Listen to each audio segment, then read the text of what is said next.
Channel Punjabi ਦੇਖ ਰਹੇ ਦਰਸ਼ਕਾਂ ਦਾ ਪ੍ਰੋਗਰਾਮ ਫਰੰਟ ਲਾਈਨ ਵਿੱਚ ਬਹੁਤ-ਬਹੁਤ ਸਵਾਗਤ। ਦੋਸਤੋ ਹਾਜ਼ਰ ਹਾਂ ਅੱਜ ਦੇ ਕੁਝ ਮੁੱਦੇ, ਅੱਜ ਦੀਆਂ ਕੁਝ ਗੱਲਾਂ ਬਾਤਾਂ ਤੁਹਾਡੇ ਨਾਲ ਸਾਂਝੀਆਂ ਕਰਨ ਦੇ ਲਈ। ਅੱਜ ਇੱਕ ਖਬਰ ਤੁਹਾਡੇ ਨਾਲ ਇਹ ਕਰਨੀ ਹੈ ਕਿ ਕੈਨੇਡਾ ਦੇ ਵਿੱਚ ਇੱਕ ਨਵਾਂ ਰੁਝਾਨ ਦੇਖਣ ਨੂੰ ਮਿਲ ਰਿਹਾ। ਲੋਕ ਆਪਣਾ ਕੱਦ ਵਧਾ ਰਹੇ ਆ ਸਰਜਰੀ ਦੇ ਨਾਲ।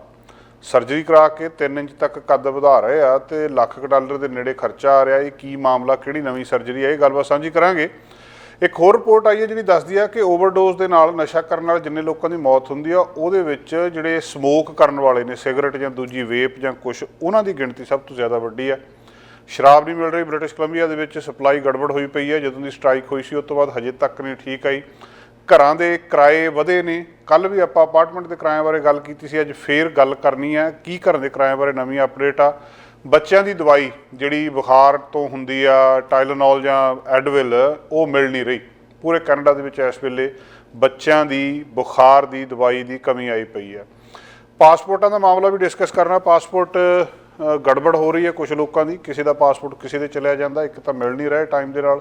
ਕੁਝ ਕਿੱਦਾਂ ਦੇ ਇੰਸੀਡੈਂਟ ਸਾਹਮਣੇ ਆਏ ਉਹ ਤੁਹਾਡੇ ਨਾਲ ਸਾਂਝੇ ਕਰਾਂਗੇ। ਫੋਨਾਂ ਦੇ ਚਾਰਜਰਾਂ ਬਾਰੇ ਯੂਰਪ ਯੂਨੀਅਨ ਨੇ ਫੈਸਲਾ ਕਰ ਲਿਆ। ਹੁਣ ਜਿਹੜੇ USB-C ਪੋਰਟ ਵਾਲੇ, ਮਤਲਬ ਸਾਰੇ ਫੋਨਾਂ ਦੇ ਤੇ ਦੂਜੇ ਗੈਜਟਸ ਜਿਹੜੇ ਹੈਗੇ ਆ ਉਹਨਾਂ ਦੇ ਚਾਰਜਰ ਇੱਕ ਹੀ ਹੋਣਗੇ।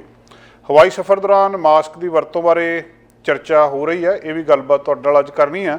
ਇਹ ਤੋਂ ਪਹਿਲਾਂ ਕਿ ਆਪਾਂ ਖਬਰਾਂ ਤੁਹਾਡੇ ਨਾਲ ਜਿਹੜੀਆਂ ਜਾਂ ਮੁੱਦੇ ਅੱਜ ਦੇ ਸਾਂਝੇ ਕਰੀਏ, ਇੱਕ ਖਬਰ ਹੋਰ ਵੀ ਅੱਜ ਹੈਗੀ ਆ ਕਿ ਕੈਨੇਡਾ ਦੇ ਵਿੱਚ ਕੱਲ੍ਹ ਤੋਂ ਜਾਣੀ ਵੀਰਵਾਰ ਤੋਂ ਜਿਹੜੀ ਇੱਕ ਕ੍ਰੈਡਿਟ ਕਾਰਡ ਫੀਸ ਆ ਉਹ ਕਸਟਮਰ ਦੇ ਉੱਤੇ ਚਾਰਜ ਕੀਤੀ ਜਾਊਗੀ। ਇੱਕ $multi-million ਦਾ ਕਲਾਸ ਐਕਸ਼ਨ ਸੈਟਲਮੈਂਟ ਸੀਗੀ ਜਿਹਦੇ ਵਿੱਚ ਵੀਜ਼ਾ ਤੇ ਮਾਸਟਰ ਕਾਰਡ ਦੋਵੇਂ ਵੱਡੀਆਂ ਕੰਪਨੀਆਂ ਇਨਵੋਲਵ ਸੀਗੀਆਂ ਤੇ ਉਹਨਾਂ ਨੇ ਇਹ ਕਹਿ ਦਿੱਤਾ ਸੀ ਕਿ ਹੁਣ ਇਹ ਜਿਹੜੀ ਪੇਮੈਂਟ ਆ ਪਹਿਲਾਂ ਉਹਨੂੰ ਜਿਹੜਾ ਕਸਟਮਰ ਆ ਉਹਦੇ ਤੱਕ ਪਾਸ ਔਨ ਹੋਊਗੀ। ਇਹ ਫੀਸ $1 1% ਵੀ ਹੋ ਸਕਦੀ ਹੈ ਤੇ 3% ਤੱਕ ਵੀ ਹੋ ਸਕਦੀ ਹੈ। Canadian federation of independent business ਨੇ ਕਿਹਾ ਕਿ ਵੀਜ਼ਾ ਤੇ ਮਾਸਟਰ ਕਾਰਡ ਨੇ ਪਹਿਲਾਂ ਰੈਸਟ੍ਰਿਕਟ ਕੀਤਾ ਸੀ ਜਿਹੜੇ ਮਰਚੈਂਟਸ ਨੇ ਉਹਨਾਂ ਨੂੰ ਕਿ ਉਹ ਸਰਚਾਰਜ ਕਸਟਮਰ ਦੇ ਉੱਤੇ ਲਾ ਸਕਣ। ਸੋ ਹੁਣ ਜਿਹੜਾ ਇਹ ਨਵਾਂ ਰੂਲ ਕੱਲ੍ਹ ਤੋਂ ਲਾਗੂ ਹੋ ਜਾਣਾ, ਜਾਣੀ ਅਕਤੂਬਰ 6 ਤੋਂ ਜਿਹੜੀ ਫੀਸ ਆ ਉਹ ਕਸਟਮਰ ਨੂੰ ਚਾਰਜ ਕੀਤੀ ਜਾਊਗੀ। ਇਹ ਵੀ ਇੱਕ ਵੱਡੀ ਖਬਰ ਅੱਜ ਦੀ ਹੈਗੀ ਆ। ਸੋ ਅੱਜ ਦੇ ਜਿਹੜੇ ਪ੍ਰਮੁੱਖ ਮੁੱਦੇ ਆ ਉਹਨਾਂ ਦੇ 'ਤੇ ਗੱਲਬਾਤ ਕਰਨ ਦੇ ਲਈ ਆਪਾਂ ਜਿਹੜੀ ਸਭ ਤੋਂ ਪਹਿਲਾਂ ਪਿਛਲੇ ਸਾਲ ਪਹਿਲੇ ਕੁਆਰਟਰ ਦੇ ਵਿੱਚ ਜਿਹੜੀ ਟੌਕਸਿਕ ਡਰੱਗ ਸਪਲਾਈ ਸੀਗੀ, ਨਸ਼ੇ ਨਾਲ ਹੋਣ ਵਾਲੀਆਂ ਮੌਤਾਂ ਦੇ ਵਿੱਚ ਦੱਸਦੇ ਆ ਕਿ ਜਿਹੜੀ ਸਮੋਕਿੰਗ ਆ ਉਹਦੀ ਇੱਕ ਵੱਡਾ ਹੱਥ ਆ। ਸਮੋਕਿੰਗ ਆਪਣੇ ਆਪ ਦੇ ਵਿੱਚ ਇੱਕ ਬਹੁਤ ਵੱਡੀ ਸਮੱਸਿਆ ਆ। ਜਿੰਨੀਆਂ ਸਿਗਰਟ ਪੀਣ ਦੇ ਨਾਲ ਮੌਤਾਂ ਹੁੰਦੀਆਂ ਉਨੀਆਂ ਸ਼ਾਇਦ ਬ੍ਰਿਟਿਸ਼ ਕੋਲੰਬੀਆ ਦੇ ਵਿੱਚ ਹੋਰ ਬਾਕੀ ਬਿਮਾਰੀਆਂ ਤੇ ਜਿਹੜੇ ਕਾਰ ਐਕਸੀਡੈਂਟ ਵਗੈਰਾ ਸਾਰੀਆਂ ਰਲਾ ਕੇ ਵੀ ਨਹੀਂ ਹੁੰਦੀਆਂ ਜਿੰਨੀਆਂ ਇਕੱਲੀ ਸਮੋਕਿੰਗ ਦੇ ਨਾਲ ਮੌਤਾਂ ਹੁੰਦੀਆਂ। ਆਪਣੇ ਆਪ ਦੇ ਵਿੱਚ ਬਹੁਤ ਵੱਡਾ ਕਾਰਨ ਹੈਗਾ। ਪਰ ਹੁਣ ਫੇਰ ਜਿਹੜੀ ਗੱਲ ਸਾਹਮਣੇ ਆਈ ਆ ਕਿ ਜਿਹੜੇ 3/4 ਹਿੱਸਾ ਲੋਕ ਨੇ ਬ੍ਰਿਟਿਸ਼ ਕੋਲੰਬੀਆ ਦੇ ਵਿੱਚ ਜਿਹੜੇ ਅਸੀਂ ਕਹਿੰਦੇ ਜ਼ਹਿਰੀਲੇ ਨਸ਼ੇ ਕਰਕੇ, ਟੌਕਸਿਕ ਡਰੱਗਸ ਕਰਕੇ ਮਾਰੇ ਗਏ ਆ, ਉਹਨਾਂ ਦੇ ਵਿੱਚੋਂ 3/4 ਹਿੱਸਾ ਉਹ ਆ ਜਿਹੜੇ ਸਮੋਕ ਕਰਦੇ ਸੀ। ਮਤਲਬ ਨਸ਼ਾ ਲੈਣ ਦਾ ਤਰੀਕਾ ਆ ਜਿਹੜੇ ਇਹ ਨਸ਼ੇ ਨੇ। ਕੁਛ ਲੋਕ ਇਹਨੂੰ ਮਤਲਬ ਸੁੰਘਦੇ ਆ ਨੱਕ ਰਾਹੀਂ, ਕੁਛ ਲੋਕ ਇਹਨੂੰ ਪਹਿਲਾਂ ਉਹਨੂੰ ਬਾਲਦੇ ਆ ਥੱਲਿਓਂ, ਫਿਰ ਉਹਦਾ ਜਿਹੜਾ ਧੂੰਆਂ ਆ ਉਹਨੂੰ ਲੈਂਦੇ ਆ। ਕੁਛ ਲੋਕ ਇਹਨੂੰ ਇੰਜੈਕਟ ਕਰਦੇ ਆ, ਟੀਕਾ ਲਾਉਂਦੇ ਆ ਆਪਣੇ। ਕੁਛ ਲੋਕ ਜਿਹੜੇ ਆ ਸਮੋਕ ਕਰਦੇ ਆ, ਜਿੱਦਾਂ ਉਹਦੇ ਵਿੱਚ ਪਾ ਕੇ ਕਿਸੇ ਚੀਜ਼ ਦੇ ਉਹਨੂੰ ਸਿਗਰਟ ਵਾਂਗੂ ਪੀਂਦੇ ਆ। ਇਹ ਜਿਹੜੇ ਸਿਗਰਟ ਵਾਂਗੂ ਪੀਂਦੇ ਆ, ਸਮੋਕ ਕਰਦੇ ਆ, ਇਹ ਸਭ ਤੋਂ ਵੱਡੀ ਗਿਣਤੀ ਆ ਇਸ ਵੇਲੇ। ਜਿਹੜੀ ਕੋਰਨਰਸ ਸਰਵਿਸ ਦੀ ਰਿਪੋਰਟ ਆ ਉਹ ਦੱਸ ਰਹੀ ਆ ਕਿ ਇਹ ਸਭ ਤੋਂ ਵੱਡੀ ਗਿਣਤੀ ਆ ਜਿਹੜੀ ਵੱਡਾ ਕੌਜ਼ ਬਣ ਰਹੀ ਆ ਲੋਕਾਂ ਦੀ ਮੌਤ ਦਾ। ਇੱਥੇ ਤੁਹਾਨੂੰ ਇਹ ਵੀ ਦੱਸ ਦੇਣਾ ਜਿਹੜਾ ਚਾਹੁੰਦੇ ਆ ਕਿ ਇਸ ਵੇਲੇ ਜਿਹੜੀ ਹੈਲਥ ਐਮਰਜੈਂਸੀ ਆ ਸਾਡੇ ਬ੍ਰਿਟਿਸ਼ ਕੋਲੰਬੀਆ ਦੇ ਵਿੱਚ 2016 ਤੋਂ ਲੈ ਕੇ ਹੁਣ ਤੱਕ ਚੱਲ ਰਹੀ ਆ। ਮੌਤਾਂ ਬਹੁਤ ਹੋ ਰਹੀਆਂ। 5-6 ਬੰਦੇ ਰੋਜ਼ ਡਰੱਗ ਦੀ ਓਵਰਡੋਜ਼ ਨਾਲ ਮਰ ਰਹੇ ਆ।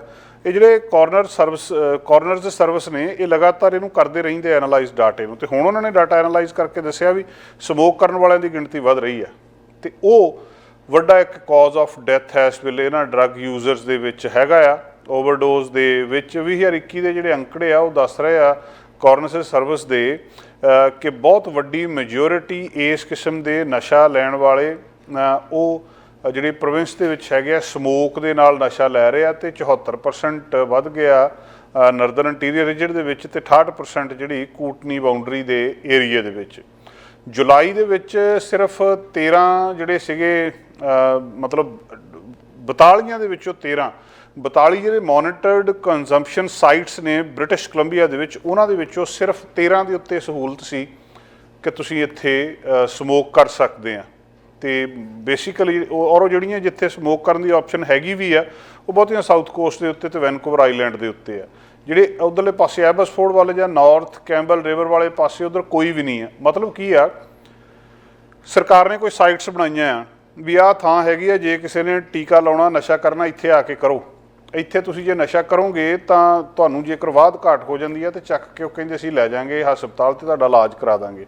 ਹੁਣ ਉਹ 42 ਨੇ, 42 ਦੇ ਵਿੱਚੋਂ ਸਿਰਫ 13 ਦੇ ਉੱਤੇ ਸਿਗਰਟ ਪੀਣ ਵਾਲੀ ਸੁਵਿਧਾ ਆ, ਸਹੂਲਤ ਆ ਕਿ ਇਹਨਾਂ ਦੇ ਉੱਤੇ ਬੈਠ ਕੇ ਤੁਸੀਂ ਜਿਹੜਾ ਸਮੋਕ ਕਰ ਸਕਦੇ ਆ।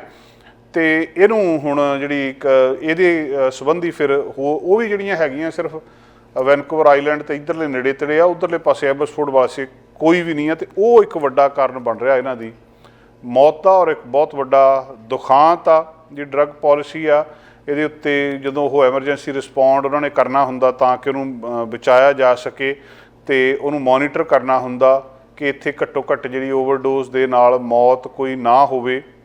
ਪਰ ਜਿਹੜੀਆਂ ਇਹ ਲਗਾਤਾਰ ਗਿਣਤੀ ਵੱਧਦੀ ਜਾ ਰਹੀ ਆ ਤੇ ਪਬਲਿਕ ਹੈਲਥ ਰਿਪੋਰਟ ਜਿਹੜੀ ਉਹ ਦੱਸਦੀ ਆ ਕਿ ਸਮੋਕਿੰਗ ਇੱਕ ਵੱਡਾ ਕਾਰਨ ਆ ਇਹਦਾ ਔਰ ਇਹਦੇ ਵਿੱਚ ਵਾਧਾ ਹੋ ਰਿਹਾ ਲਗਾਤਾਰ। ਤੇ ਜਿਹੜੀ ਇੱਕ ਵੱਡੀ ਗਿਣਤੀ ਆ ਮੌਤਾਂ ਦੀ ਉਹ ਇਹਦੇ ਕਾਰਨ ਹੋ ਰਹੀ ਹੈ। ਬਹੁਤ ਸਾਰੀਆਂ ਥਾਵਾਂ ਉਹਨਾਂ ਨੇ ਦੱਸੀਆਂ ਨੇ ਕਿ ਜਿੱਥੇ ਜਿੱਥੇ ਇਹ ਜਿਹੜੀਆਂ ਸੇਫ ਸਾਈਟਸ ਹੈਗੀਆਂ ਆ ਜਾਂ ਜਿੱਥੇ ਸਮੋਕ ਕਰਨ ਵਾਲੀ ਜਗ੍ਹਾ ਹੈਗੀ ਆ ਉਹ ਹੈਗੀਆਂ ਥੋੜ੍ਹੀਆਂ ਨੇ। ਔਰ ਇੱਕ ਸਿਰਫ ਉਹ ਸਰੀ ਦੇ ਵਿੱਚ ਆ। ਜਿਹੜੀਆਂ ਮਿਨਿਸਟਰੀ ਆ ਉਹਦੇ ਹਿਸਾਬ ਦੇ ਨਾਲ ਜਿਹੜੀਆਂ ਜਿਹੜੀਆਂ ਇਨਹੇਲੇਸ਼ਨ ਦੀਆਂ ਸਰਵਿਸਿਜ਼ ਦੀਆਂ ਸਾਈਟਸ ਨੇ ਉਹ ਥਾਵਾਂ ਜਿੱਥੇ ਇਹਨਾਂ ਨੂੰ ਇਨਹੇਲ ਕੀਤਾ ਜਾ ਸਕਦਾ, ਅੰਦਰ ਲਗਾਇਆ ਜਾ ਸਕਦਾ। ਤੇ ਉਹ ਇੱਕ ਸਰੀ 'ਚ ਆ, 2 ਐਬਸਫੋਰਡ 'ਚ ਆ, ਇੱਕ ਮਿਸ਼ਨ 'ਚ ਆ, ਇੱਕ ਵੈਨਕੂਵਰ ਆ, ਇੱਕ ਜਿਹੜੀ ਹੈਗੀ ਆ ਪਾਵਲ ਰਿਵਰ ਦੇ ਵਿੱਚ ਆ ਤੇ ਇੱਕ ਸਕੈਮਿਸ਼ 'ਚ ਆ, 2 ਵਿਕਟੋਰੀਆ 'ਚ ਨੇ, ਇੱਕ ਪੋਰਟ ਅਲਬਰਨੀ 'ਚ ਆ, ਇੱਕ ਡੰਕਨ 'ਚ ਆ ਤੇ ਇੱਕ ਕੈਂਪਬੈਲ ਰਿਵਰ ਦੇ ਵਿੱਚ ਆ। ਸੋ ਜਾਂ ਤਾਂ ਸਰਕਾਰ ਇਹਦਾ ਕੁਛ ਕਰੇ ਜਾਂ ਘੱਟੋ ਘੱਟ ਜਿਹੜੇ ਇਹ ਨਸ਼ੇ ਹੈਗੇ ਆ ਇਹਨੂੰ ਜਿਹੜੀਆਂ ਸਾਈਟਸ ਨੇ ਇਹਨਾਂ ਦੀ ਗਿਣਤੀ ਵਧਾਵੇ ਜਿੱਥੇ ਲੋਕ ਆ ਕੇ ਨਸ਼ਾ ਕਰ ਸਕਣ। ਤੇ ਜੇ ਉਹਨਾਂ ਨੂੰ ਕੋਈ ਇੱਦਾਂ ਦੀ ਗੱਲਬਾਤ ਹੁੰਦੀ ਹੈ ਤੇ ਉਹਨਾਂ ਨੂੰ ਬਚਾਇਆ ਜਾ ਸਕੇ। ਸਰਕਾਰ ਦੇ ਵੈਸੇ ਸਾਰੇ ਸਿਸਟਮ ਦੇ ਹੱਥ ਖੜੇ ਆ ਇਸ ਵੇਲੇ ਇਸ ਨਸ਼ੇ ਨੂੰ ਲੈ ਕੇ। ਬਾਰਡਰ ਤੋਂ ਜਿੰਨਾ ਨਸ਼ਾ ਆਉਂਦਾ ਇਹਨੂੰ ਬੰਦ ਨਹੀਂ ਕੀਤਾ ਜਾ ਸਕਦਾ। ਹਜ਼ਾਰਾਂ ਦੀ ਗਿਣਤੀ ਦੇ ਵਿੱਚ ਕੰਟੇਨਰ ਟਰੱਕ ਇੱਕ ਬਾਰਡਰ ਤੋਂ ਕ੍ਰਾਸ ਹੁੰਦੇ ਆ।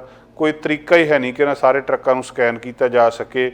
ਪੋਰਟ ਦੇ ਉੱਤੇ ਕਿੰਨੇ ਜਿਹੜੇ ਕੰਟੇਨਰ ਆਉਂਦੇ ਆ ਬਾਹਰੋਂ ਤੇ ਉਹਨਾਂ ਦੇ ਵਿੱਚ ਜੇ 1000 ਕੰਟੇਨਰ ਰੋਜ਼ ਆਉਂਦਾ ਤਾਂ ਉਹਨਾਂ ਦੇ ਕਿਹੜੇ ਖੂੰਜੇ ਦੇ ਵਿੱਚ ਕਿੱਥੇ ਕੋਈ ਡਰੱਗ ਛੁਪੀ ਆ, ਕਿੱਥੇ ਲੁਕੀ ਆ, ਉਹ ਲੱਭਣੀ ਬਹੁਤ ਔਖੀ ਆ। ਇਹ ਇੱਕ ਵੱਡੀ ਸਮੱਸਿਆ ਬਣੀ ਆ ਔਰ ਵੱਡੇ ਪੱਧਰ ਤੇ ਡਰੱਗ ਫੜੀ ਵੀ ਜਾਂਦੀ ਆ, ਆਉਂਦੀ ਵੀ ਕੁਆਂਟਲਾਂ ਦੇ ਹਿਸਾਬ ਨਾਲ। ਤੁਹਾਨੂੰ ਯਾਦ ਹੋਊਗਾ ਪਿੱਛੇ ਜੇ ਆਪਾਂ ਤੁਹਾਡੇ ਨਾਲ ਖਬਰ ਸਾਂਝੀ ਕੀਤੀ ਸੀ ਸਰੀ ਦੇ ਵਿੱਚ ਜਿਹੜੀ 10 ਕੁਆਂਟਲ ਫੀਮ ਫੜੀ ਸੀ। 10 ਕਿਲੋ ਫੀਮ ਨਹੀਂ ਕਦੇ ਕਿਸੇ ਨੇ ਸੁਣੀ ਹੋਣੀ ਵੀ ਕਿਸੇ ਕੋਲੋਂ ਫੜੀ ਗਈ ਹੋਵੇ ਤੇ ਇੱਥੇ 10 ਕੁਆਂਟਲ ਫੀਮ ਕੰਟੇਨਰ ਦੇ ਵਿੱਚੋਂ ਫੜੀ ਗਈ ਸੀ। ਸਰਕਾਰ ਨੇ ਹੱਥ ਖੜੇ ਕੀਤੇ ਆ ਤੇ ਉਹ ਕਿਸੇ ਨਾ ਕਿਸੇ ਤਰ੍ਹਾਂ ਇਹਦਾ ਹੱਲ ਇਹਦੀ ਡੀਕ੍ਰਿਮੀਨਲਾਈਜ਼ ਕਰਕੇ ਲੱਭ ਰਹੇ ਆ ਕਿ ਜਿਹੜਾ ਕੋਈ ਖਾਣ ਪੀਣ ਲਈ ਨਸ਼ਾ ਕਰਦਾ ਉਹਨੂੰ ਕਰਨ ਦਿਓ। ਅਗਲੇ ਸਾਲ ਤੋਂ 2.5 ਗ੍ਰਾਮ ਓਪੀਓਇਡ ਪ੍ਰੋਡਕਟ ਜਾਣੀ ਫੀਮ ਡੋਡੇ ਵਗੈਰਾ ਬੰਦੇ ਨੂੰ ਰੱਖਣ ਤੇ ਖੁੱਲ੍ਹ ਹੋ ਜਾਣੀ ਆ ਤੇ 3 ਸਾਲ ਇਹ ਰਹਿਣੀ ਆ। ਉਸ ਤੋਂ ਬਾਅਦ ਫਿਰ ਇਹਨਾਂ ਨੇ ਸਰਵੇ ਕਰਨਾ। ਪਰ ਇਸ ਵੇਲੇ ਜਿਹੜੀ ਸਮੋਕਿੰਗ ਨਾਲ ਮੌਤਾਂ ਦੀ ਗਿਣਤੀ ਆ ਲਗਾਤਾਰ ਵੱਧ ਰਹੀ ਹੈ। ਤੁਹਾਨੂੰ ਯਾਦ ਹੋਊਗਾ ਪਿਛਲੀ ਸਟ੍ਰਾਈਕ ਹੋਈ ਸੀ BC ਜਨਰਲ ਇੰਪਲੋਈ ਯੂਨੀਅਨ ਦੀ।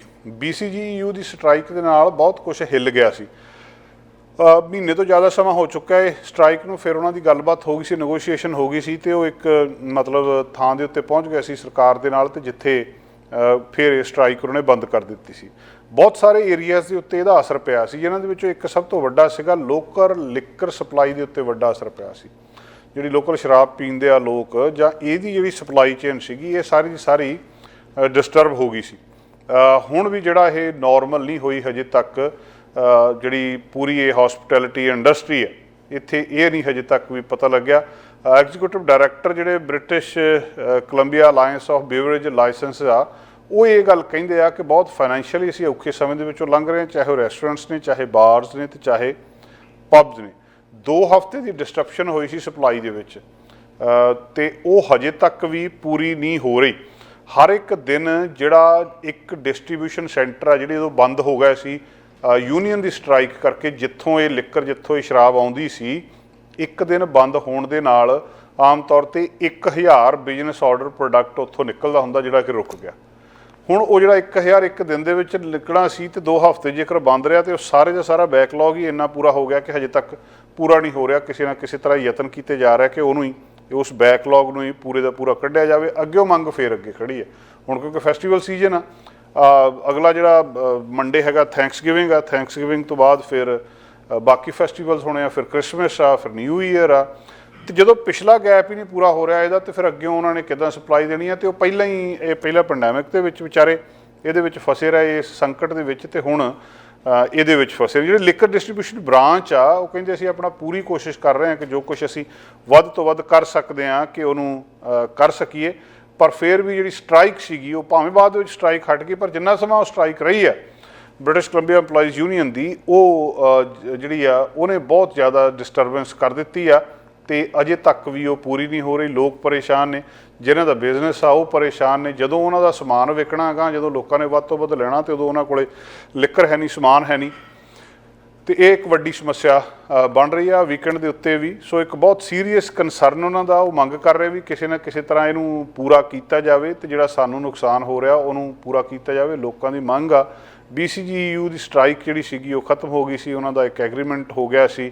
ਵੇਜ ਇਨਕਰੀਜ਼ ਦਾ ਪ੍ਰਪੋਜ਼ਲ ਸੀ ਜਿਹੜਾ ਉਹਨਾਂ ਨੇ ਆਪਣਾ ਕਰ ਲਿਆ ਸੀਗਾ ਕਿ 3.24% ਵਾਧਾ ਪਹਿਲੇ ਸਾਲ ਦੇ ਵਿੱਚ, ਪਲੱਸ 25 ਸੈਂਟ ਜਿਹੜੇ ਪਰ ਆਵਰ ਦੇ ਉਹਨਾਂ ਨੇ ਵਧਾਏ ਸੀ। ਫਿਰ 0.5 ਤੋਂ 6.75 ਤੱਕ ਵਾਧਾ ਉਹਨਾਂ ਨੇ ਦੂਜੇ ਸਾਲ ਮੰਗਿਆ ਸੀ। ਜਿੱਦਾਂ ਫਿਰ ਨਾਲ ਇਨਫਲੇਸ਼ਨ ਹੋਊਗੀ ਤੇ 2 ਤੋਂ 3% ਵਾਧਾ ਉਹਨਾਂ ਨੇ ਤੀਜੇ ਸਾਲ ਮੰਗਿਆ ਸੀ ਇਨਫਲੇਸ਼ਨ ਦੇ ਹਿਸਾਬ ਨਾਲ। ਉਹਨਾਂ ਦੀ ਸਟ੍ਰਾਈਕ ਮੁੱਕ ਗਈ, ਗੱਲਬਾਤ ਖਤਮ ਹੋ ਗਈ। ਪਰ ਜਿਹੜੀ ਲਿਕਰ ਡਿਸਟ੍ਰੀਬਿਊਸ਼ਨ ਆ, ਇਹਦੀ ਚੇਨ ਆ, ਉਹਦੇ ਉੱਤੇ ਬਹੁਤ ਵੱਡਾ ਅਸਰ ਪਿਆ ਤੇ ਹਜੇ ਤੱਕ ਵੀ ਉਹ ਠੀਕ ਠਾਕ ਨਹੀਂ ਹੋ ਰਿਹਾ। ਅਗਲੀ ਗੱਲਬਾਤ ਆਪਾਂ ਰੈਂਟਸ ਬਾਰੇ ਕਰਨੀ ਹੈ। ਕੱਲ੍ਹ ਅਪਾਰਟਮੈਂਟ ਦੇ ਰੈਂਟਾਂ ਬਾਰੇ ਕੀਤੀ ਸੀ ਗੱਲਬਾਤ, ਤੇ ਅੱਜ ਜਨਰਲ ਜਿਹੜਾ ਰੈਂਟ ਹੈ ਇੱਥੇ ਵੈਨਕੂਵਰ ਤੇ ਦੇ ਆਲੇ ਦੁਆਲੇ ਉਹਦੀ ਗੱਲਬਾਤ ਆ। ਉਹਦੀਆਂ ਜਿਹੜੀਆਂ ਖਬਰਾਂ ਸਾਹਮਣੇ ਆ ਰਹੀਆਂ ਕਿ ਬਹੁਤ ਜ਼ਿਆਦਾ ਹੈ। ਮੈਟਰੋ ਵੈਨਕੂਵਰ ਦੇ ਵਿੱਚ ਬਹੁਤ ਸਾਰੇ ਚੈਲੰਜਸ ਆ ਰਹੇ ਆ ਇਹਦੇ ਵਿੱਚ। ਚਾਹੇ ਤੁਸੀਂ ਘਰ ਰੈਂਟ ਕਰਨਾ ਅਕਮੋਡੇਸ਼ਨ ਦੇ ਲਈ, ਤੇ ਤੁਸੀਂ ਜਿਹੜੀਆਂ ਬੈਂਕਾਂ ਹੁੰਦੀਆਂ ਉਹ ਦੱਸਦੀਆਂ, ਤੁਹਾਨੂੰ ਗਾਈਡ ਕਰਦੀਆਂ ਕਿ ਤੁਸੀਂ ਆਪਣੇ ਖਰਚੇ ਦੇ ਵਿੱਚੋਂ ਕਿੰਨਾ ਕੁ ਖਰਚਾ ਕਰਨਾ। ਜਦੋਂ ਬੰਦਾ ਮੌਰਗੇਜ ਲੈਂਦਾ, ਉਹਨੂੰ ਮੌਰਗੇਜ ਲੈਣ ਵੇਲੇ ਵੀ ਉਹਦੀ ਉਹ ਰੇਸ਼ੋ ਕੱਢ ਕੇ ਦੇਖਦੇ ਆ ਵੀ ਇਹਦੀ ਆਮਦਨ ਕਿੰਨੀ ਆ ਤੇ ਇਹਦੇ ਖਰਚੇ ਕਿੰਨੇ ਆ। ਮੋਟੇ ਤੌਰ ਦੇ ਉੱਤੇ ਫਾਰਮੂਲਾ ਇਹ ਲਾ ਕੇ ਦੱਸਦੇ ਆ ਕਿ ਤੁਹਾਡੇ ਘਰ ਵਾਲੇ ਪਾਸੇ 30% ਤੋਂ ਵੱਧ ਨਹੀਂ ਜਾਣਾ ਚਾਹੀਦਾ। ਤੁਹਾਡਾ 30% ਜਾਊਗਾ ਤੇ ਉਹ ਤੁਸੀਂ ਮੰਥਲੀ ਇਨਕਮ ਦਾ ਰੈਂਟ ਦੇ ਸਕਦੇ ਆ, ਬਾਕੀ ਨੂੰ ਬਾਕੀ ਕੰਮਾਂ ਦੇ ਲਈ ਯੂਜ਼ ਕਰੋ। ਹੋਣਾ ਤੇ ਹੁਣ ਇਹ ਚਾਹੀਦਾ ਵੀ ਬੰਦਾ ਜੇਕਰ $10,000 ਕਮਾਉਂਦਾ ਤਾਂ ਉਹਦਾ 3,000 ਰੈਂਟ ਹੋਵੇ, 5,000 ਕਮਾਉਂਦਾ ਤਾਂ ਉਹਦਾ 1,500 ਰੈਂਟ ਹੋਵੇ, ਬਾਕੀ ਖਰਚੇ ਉਹ ਜਿਹੜੇ ਬਾਕੀ ਹਿਸਾਬ ਦੇ ਨਾਲ ਕਵੇ। ਪਰ ਜਿਹੜਾ ਬੰਦਾ ਮੈਟਰੋ ਵੈਨਕੂਵਰ ਦੇ ਵਿੱਚ ਰਹਿੰਦਾ, ਉੱਥੇ ਜਿਹੜੀ ਇਹ ਸਾਰੀ ਦੀ ਸਾਰੀ ਰੇਸ਼ੋ ਆ ਇਹ ਹਿੱਲੀ ਪਈ ਆ। ਲੇਟੈਸਟ ਰਿਪੋਰਟ ਜਿਹੜੀ ਪਲੇਟਫਾਰਮ ਇਹਦਾ ਹੈਗਾ ਆ, ਪਲੇਟਫਾਰਮ live.rent, ਉਹਦੇ ਵਿੱਚੋਂ ਪਤਾ ਲੱਗ ਰਿਹਾ ਕਿ ਲੋਕ 51% ਆਪਣੇ ਜਿਹੜੀ ਆਮਦਨ ਆ ਉਹਨੂੰ ਪੇ ਚੈੱਕ ਦਾ 51.6% ਰੈਂਟ ਦੇ ਉੱਤੇ ਦੇ ਰਹੇ ਆ। ਮਤਲਬ ਮਾਹਰ ਕਹਿੰਦੇ ਆ ਕਿ 30% ਤੁਹਾਡਾ ਇੱਧਰ ਜਾਣਾ ਚਾਹੀਦਾ, ਬਾਕੀ ਤੁਹਾਡੇ ਨਿਆਣਿਆਂ ਦੇ ਖਰਚੇ, ਤੁਹਾਡੇ ਆਪਣੇ ਖਰਚੇ, ਰੋਟੀ ਪਾਣੀ, ਹੋਰ ਸਾਰਾ ਕੁਝ। ਤੇ ਜੇ ਤੁਸੀਂ ਅੱਧੀ ਤਨਖਾਹ ਆਪਣੀ ਕਿਰਾਏ 'ਚ ਹੀ ਦੇ ਦਿੱਤੀ ਤੇ ਬਾਕੀ ਤੁਹਾਨੂੰ ਬਚੂਗਾ ਕੀ, ਤੇ ਤੁਸੀਂ ਖਰਚੇ ਕਿੱਦਾਂ ਕਰੋਗੇ? 30% ਸਰਕਾਰ, ਜਿਹੜੇ ਮਾਹਰ ਜਾਂ ਸਰਕਾਰ ਰეკਮੈਂਡ ਕਰਦੀ ਆ। ਲੋਕਾਂ ਦਾ ਖਰਚਾ ਇਸ ਵੇਲੇ 50% ਤੋਂ ਜ਼ਿਆਦਾ ਇਹਦੇ ਉੱਤੇ, ਜਿੱਥੇ ਉਹ ਕਿਰਾਏ 'ਤੇ ਰਹਿ ਰਹੇ ਆ ਉਹਦੇ ਵੱਲ ਉਹਨਾਂ ਨੂੰ ਦੇਣਾ ਪੈ ਲਿਆ। ਤੇ ਜਿਸ ਕਰਕੇ ਬਹੁਤ ਜ਼ਿਆਦਾ ਇਹ ਕੰਮ ਔਖਾ ਹੋਇਆ ਆ। ਜਿਹੜਾ ਸਤੰਬਰ ਮਹੀਨਾ ਸੀ ਇਹ ਜਿਹੜਾ 40% ਦੇ ਥੱਲੇ ਸੀ ਦੱਸਦੇ ਆ। ਅਗਸਤ ਦੇ ਵਿੱਚ 34% ਸੀਗਾ। ਇੱਕਦਮ ਆ 2-3 ਮਹੀਨਿਆਂ ਦੇ ਵਿੱਚ ਦੇਖ ਲਓ ਤੁਸੀਂ ਕੀ ਹਾਲਤ ਹੋ ਗਈ ਵੀ ਲੋਕਾਂ ਦੀ ਅੱਧੀ ਤਨਖਾਹ ਕਿਰਾਏ ਦੇ ਵਿੱਚ ਜਾਣ ਲੱਗ ਪਈ, ਕਿਉਂਕਿ ਕਿਰਾਏ ਹੈ ਹੀ ਇੰਨੇ ਜ਼ਿਆਦਾ। ਬਹੁਤ ਸਾਰੇ ਕਾਰਨ ਸੀਗੇ ਇਹਦੇ। ਲੋਕ ਇਕੱਠੇ ਹੋ ਕੇ ਰਹਿੰਦੇ, ਇਕੱਠੇ ਹੋ ਕੇ ਵੱਧ ਕਿਰਾਇਆ ਵੀ ਦੇ ਦਿੰਦੇ ਆ। ਇੱਕ ਬੰਦੇ ਨੇ ਜੇਕਰ $2,000 ਦਾ ਰੈਂਟ ਦੇਣਾ, ਤੇ ਜਦੋਂ ਉਹ 4 ਜਣੇ ਰਹਿਣ ਲੱਗ ਪੈਂਦੇ ਆ ਤੇ ਉਹ 2500 ਵੀ ਰੈਂਟ ਦੇ ਦਿੰਦੇ ਆ, ਕਿ ਉਹ ਇਕੱਲੇ ਨੂੰ ਜ਼ਿਆਦਾ ਆਉਂਦਾ। ਜਿਹੜਾ ਲੈਂਡਲੋਰਡ ਆ ਉਹਨੂੰ ਆਦਤ ਪੈ ਜਾਂਦੀ ਵੀ ਮੈਂ ਤੋਂ ਆਪਣਾ ਘਰ ਰੈਂਟ ਨਹੀਂ ਦੇਣਾ, ਤੇ ਉੱਥੇ ਸਮੱਸਿਆ ਹੁੰਦੀ, ਰੈਂਟ ਫਿਰ ਵਧੀ ਜਾਂਦੇ ਆ। ਅਲਟੀਮੇਟਲੀ ਜਦੋਂ ਵੱਧਦੇ ਆ ਤੇ ਹਾਲਤ ਇਸ ਵੇਲੇ ਪਹੁੰਚ ਚੁੱਕੀ ਹੈ ਕਿ 51.6% ਆਪਣੀ ਆਮਦਨ ਦਾ, ਮਹੀਨੇ ਦੀ ਤਨਖਾਹ ਦਾ ਲੋਕ ਅੱਧੇ ਤੋਂ ਜ਼ਿਆਦਾ ਜਿਹੜਾ ਆ ਉਹ ਰੈਂਟ ਦੇਣ ਦੇ ਵਿੱਚ ਕੱਢ ਰਹੇ ਆ। ਜਿਹੜਾ ਅਨਫਰਨਿਸ਼ਡ ਇੱਕ ਬੈਡਰੂਮ ਆ ਉਹਦਾ ਕਿਰਾਇਆ 2250 ਦੇ ਨੇੜੇ ਤੇੜੇ ਆ ਪਰ ਮੰਥ ਇੱਥੇ ਵੈਨਕੂਵਰ ਦੇ ਵਿੱਚ। ਹੁਣ ਜੇ ਇੰਟਰਸਟ ਰੇਟ ਕਿਉਂਕਿ ਲਗਾਤਾਰ ਵਧੀ ਜਾਂਦੇ ਆ, ਵੈਕੈਂਸੀ ਰੇਟ ਬਹੁਤ ਘੱਟ ਆ, ਤੇ ਇਹ ਲੱਗਦਾ ਵੀ ਕਹਿੰਦੇ ਰਹਿਣੇ ਇਸੇ ਤਰ੍ਹਾਂ ਹੀ ਹਜੇ ਹਾਈ ਰਹਿਣੇ ਆ। ਪਰ ਜਿਹੜਾ ਆ ਸਮਰ ਦੇ ਵਿੱਚ ਆ ਹੋਰ ਵੀ ਕਹਿੰਦੇ ਜਿਹੜੇ ਇਹ ਇੰਟਰਸਟ ਰੇਟ ਆ ਵਧਣੇ ਆ। ਤੇ ਦੂਜੇ ਪਾਸੇ ਜਿਹੜਾ ਸਮਰ ਦੇ ਵਿੱਚ ਵਧੇ ਆ ਤੇ ਆ ਫਾਲ ਦੇ ਵਿੱਚ ਅੱਗਿਓਂ ਹੁਣ ਜਿਹੜੀ ਅਨਾਉਂਸਮੈਂਟ ਹੋਣੀ ਉਹਦੇ ਵਿੱਚ ਹੋਰ ਵਧਣੇ ਆ ਤੇ ਇਹਦੇ ਨਾਲ ਹੀ ਕਿਰਾਏ ਵੀ ਵਧ ਰਹੇ ਆ। ਲੋਕ ਅਫੋਰਡ ਨਹੀਂ ਕਰ ਸਕਦੇ, ਇੰਨੇ ਜ਼ਿਆਦਾ ਦੇ ਨਾਲ ਲੋਕ ਟੁੱਟ ਜਾਣਗੇ ਜਾਂ ਅਲਟੀਮੇਟਲੀ ਉਹ ਇੱਥੋਂ ਛੱਡ ਕੇ ਕਿਤੇ ਹੋਰ ਚਲੇ ਜਾਣਗੇ। ਵੈਸਟ ਵੈਨਕੂਵਰ ਟੌਪ ਕਰਦਾ ਇਸ ਲਿਸਟ ਦੇ ਵਿੱਚ। $2828 ਉੱਥੇ ਮਹੀਨੇ ਦਾ ਰੈਂਟ ਆ ਇੱਕ ਬੈਡਰੂਮ ਦੇ ਜਿਹੜਾ ਸਵੀਟ ਦਾ। ਤੇ ਵੈਨਕੂਵਰ ਦੇ ਵਿੱਚ ਇਹੀ ਵੈਸਟ ਵੈਨਕੂਵਰ ਦੇ ਵਿੱਚ $2828 ਆ, ਵੈਨਕੂਵਰ ਦੇ ਵਿੱਚ $2599 ਆ ਤੇ ਨਾਰਥ ਵੈਨਕੂਵਰ ਦੇ ਵਿੱਚ $2400 ਆ ਤੇ ਬਰਨਬੀ ਦੇ ਵਿੱਚ $2386 ਆ। ਆਪਣੇ ਆਪ ਦੇ ਵਿੱਚ ਬਹੁਤ ਵੱਡੇ ਇਹ ਅੰਕੜੇ ਨੇ ਜਿਹੜੇ ਦੱਸਦੇ ਨੇ ਔਰ ਵੱਡੀ ਗੱਲ ਆ ਇਹ। ਲੈਂਗਲੀ ਦੇ ਵਿੱਚ ਵੀ ਦੂਜੇ ਪਾਸੇ ਮੈਟਰੋ ਵੈਨਕੂਵਰ ਦੇ ਵਿੱਚ ਇਹ ਇੱਕ ਚੀਪ ਪਲੇਸ ਹੈਗੀ ਆ ਜਿੱਥੇ ਰਿਹਾ ਜਾ ਸਕਦਾ, ਪਰ ਉੱਥੇ ਵੀ ਲਗਾਤਾਰ ਜਿਹੜੇ ਕਿਰਾਏ ਨੇ ਉਹਨਾਂ ਦੇ ਵਿੱਚ ਵਾਧਾ ਹੋ ਰਿਹਾ। ਲੋਕਾਂ ਦੀ ਆਮਦਨ ਦਾ ਵੱਡਾ ਹਿੱਸਾ ਇਸ ਪਾਸੇ ਜਾਣਾ ਇੱਕ ਚਿੰਤਾ ਦਾ ਵਿਸ਼ਾ ਆ ਕਿ ਲੋਕ ਕਿਸੇ ਵੇਲੇ ਵੀ ਸੰਕਟ ਦੇ ਵਿੱਚ ਆ ਸਕਦੇ ਆ। ਕਾਫੀ ਚਿਰ ਤੋਂ ਇੱਕ ਚਰਚਾ ਚੱਲਦੀ ਆ ਰਹੀ ਹੈ ਕਿ ਮਾਪੇ ਪਰੇਸ਼ਾਨ ਨੇ। ਮਾਪਿਆਂ ਦੀ ਪਰੇਸ਼ਾਨੀ ਦਾ ਕਾਰਨ ਇਹ ਹੈ ਕਿ ਬੱਚਿਆਂ ਦੀ ਬੁਖਾਰ ਦੀ ਦਵਾਈ ਨਹੀਂ ਮਿਲਦੀ। ਕਿਸੇ ਤੁਸੀਂ ਸਟੋਰ ਦੇ ਉੱਤੇ ਜਾ ਕੇ ਦੇਖ ਲਓ, ਉੱਥੋਂ ਪੁੱਛ ਲਓ ਵੀ ਸਾਨੂੰ ਟਾਈਲਨੋਲ ਚਾਹੀਦੀ ਹੈ ਜਾਂ ਸਾਨੂੰ ਐਡਵਿਲ ਚਾਹੀਦੀ ਹੈ, ਆਈਬੂਪ੍ਰੋਫਨ ਚਾਹੀਦੀ ਹੈ, ਉਹ ਕਹਿੰਦੇ ਸਾਡੇ ਕੋਲ ਹੈ ਨਹੀਂ। ਉਹਨਾਂ ਸ਼ੈਲਫਸ ਦੇ ਉੱਤੇ ਜਾ ਕੇ ਦੇਖੋ, ਜਿੱਥੇ ਪਈ ਹੁੰਦੀ ਸੀ ਖਾਲੀ ਪਈਆਂ ਸਾਰੀਆਂ ਦੀਆਂ ਸਾਰੀਆਂ। ਮਾਪੇ ਫਾਰਮਾਸਿਸਟਾਂ ਵੱਲ ਭੱਜ ਰਹੇ ਆ, ਉਹਨਾਂ ਨੂੰ ਪਤਾ ਕੁਛ ਨਹੀਂ ਲੱਗਦਾ। ਡਾਕਟਰਾਂ ਕੋਲ ਜਾਂਦੇ ਆ, ਡਾਕਟਰ ਪ੍ਰਸਕ੍ਰਾਈਬ ਕਰਕੇ ਦਿੰਦੇ ਆ, ਫਿਰ ਜਾ ਕੇ ਉੱਥੋਂ ਮਿਲਦੀ ਆ।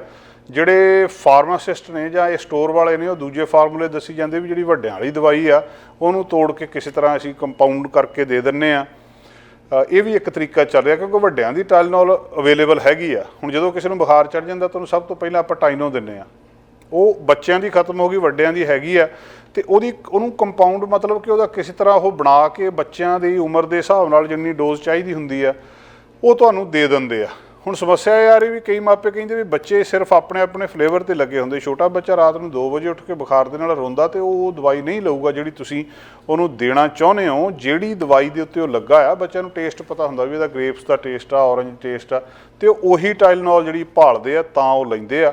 ਇਸ ਵੇਲੇ ਬਹੁਤ ਸਾਰੇ ਫਾਰਮੂਲੇ ਮਾਪਿਆਂ ਦੇ ਫੇਲ ਹੋ ਰਹੇ ਆ ਇਸ ਕੰਮ ਦੇ ਵਿੱਚ ਤੇ ਟਾਈਲਨੋਲ ਦੀ ਜਿਹੜੀ ਸ਼ਾਰਟੇਜ ਆ ਇੱਕ ਵੱਡੀ ਸਮੱਸਿਆ ਇਸ ਵੇਲੇ ਪੈਦਾ ਕਰ ਰਹੀ ਆ।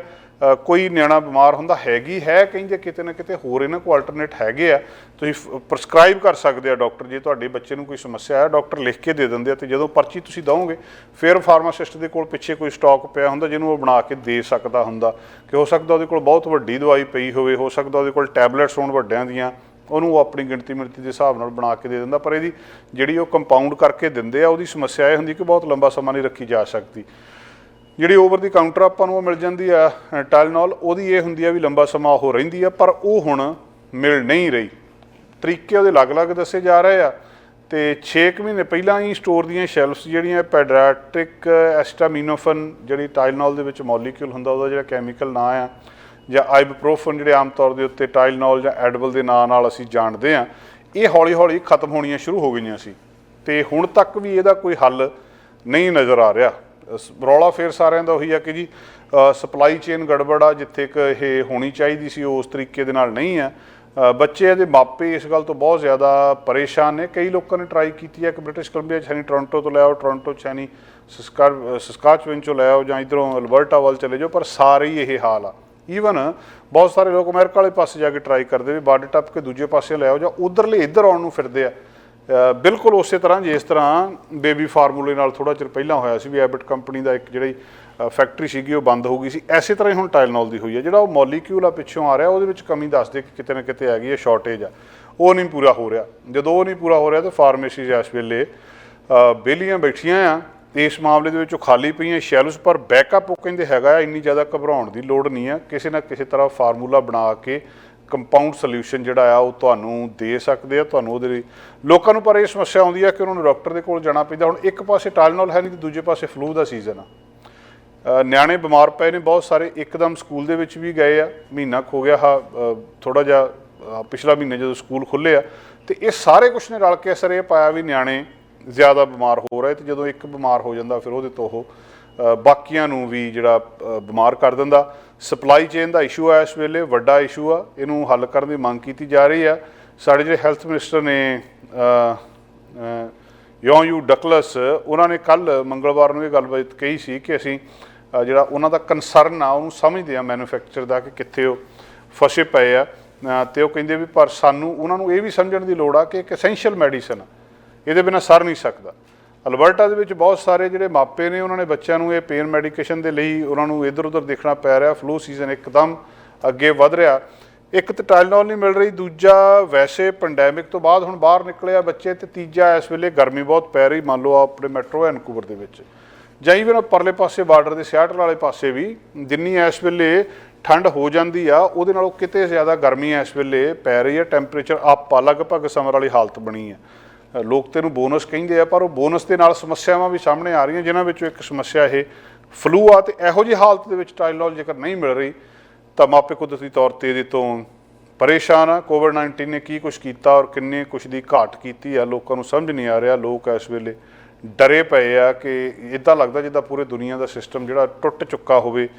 ਕਿਤੇ ਕਾਰਾਂ ਨਹੀਂ ਮਿਲ ਰਹੀਆਂ, ਕਿਤੇ ਬੱਚਿਆਂ ਦੀ ਦਵਾਈ ਨਹੀਂ ਮਿਲ ਰਹੀ, ਕਿਤੇ ਵੀਜ਼ੇ ਨੂੰ 2-2 ਸਾਲ ਦੀ ਵੇਟ ਆ, ਕਿਤੇ ਵਰਕ ਪਰਮਿਟ ਨਹੀਂ ਆ ਰਹੇ, ਕਿਤੇ ਪਾਸਪੋਰਟ ਨਹੀਂ ਆ ਰਹੇ। ਇਹ ਸਾਰੀਆਂ ਸਮੱਸਿਆਵਾਂ ਤੋਂ ਲੋਕ ਥੋੜ੍ਹੇ ਜਿਹੇ ਇਸ ਵੇਲੇ ਚਿੰਤਤ ਜ਼ਰੂਰ ਨੇ।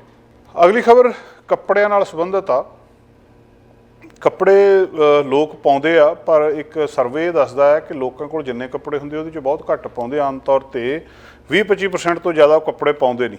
ਮੰਨ ਲਓ ਜਿਹੜੇ ਕੱਪੜੇ ਪਾਉਂਦੇ ਉਹੀ ਕੱਪੜੇ ਵਾਰ-ਵਾਰ ਪਾਈ ਜਾਂਦੇ ਆ, ਅਤੇ ਕਈਆਂ ਨੂੰ ਚੇਤਾ ਵੀ ਨਹੀਂ ਹੁੰਦਾ ਵੀ ਮੇਰੀ ਵਾਰਡਰੋਬ ਦੇ ਵਿੱਚ, ਮੇਰੀ ਅਲਮਾਰੀ ਦੇ ਵਿੱਚ ਫਲਾਣੇ ਕੱਪੜੇ ਵੀ ਟੰਗੇ ਪਏ ਆ। ਹੁਣ ਇਹ ਇਸ਼ੂ ਵਾਤਾਵਰਨ ਦਾ ਆ।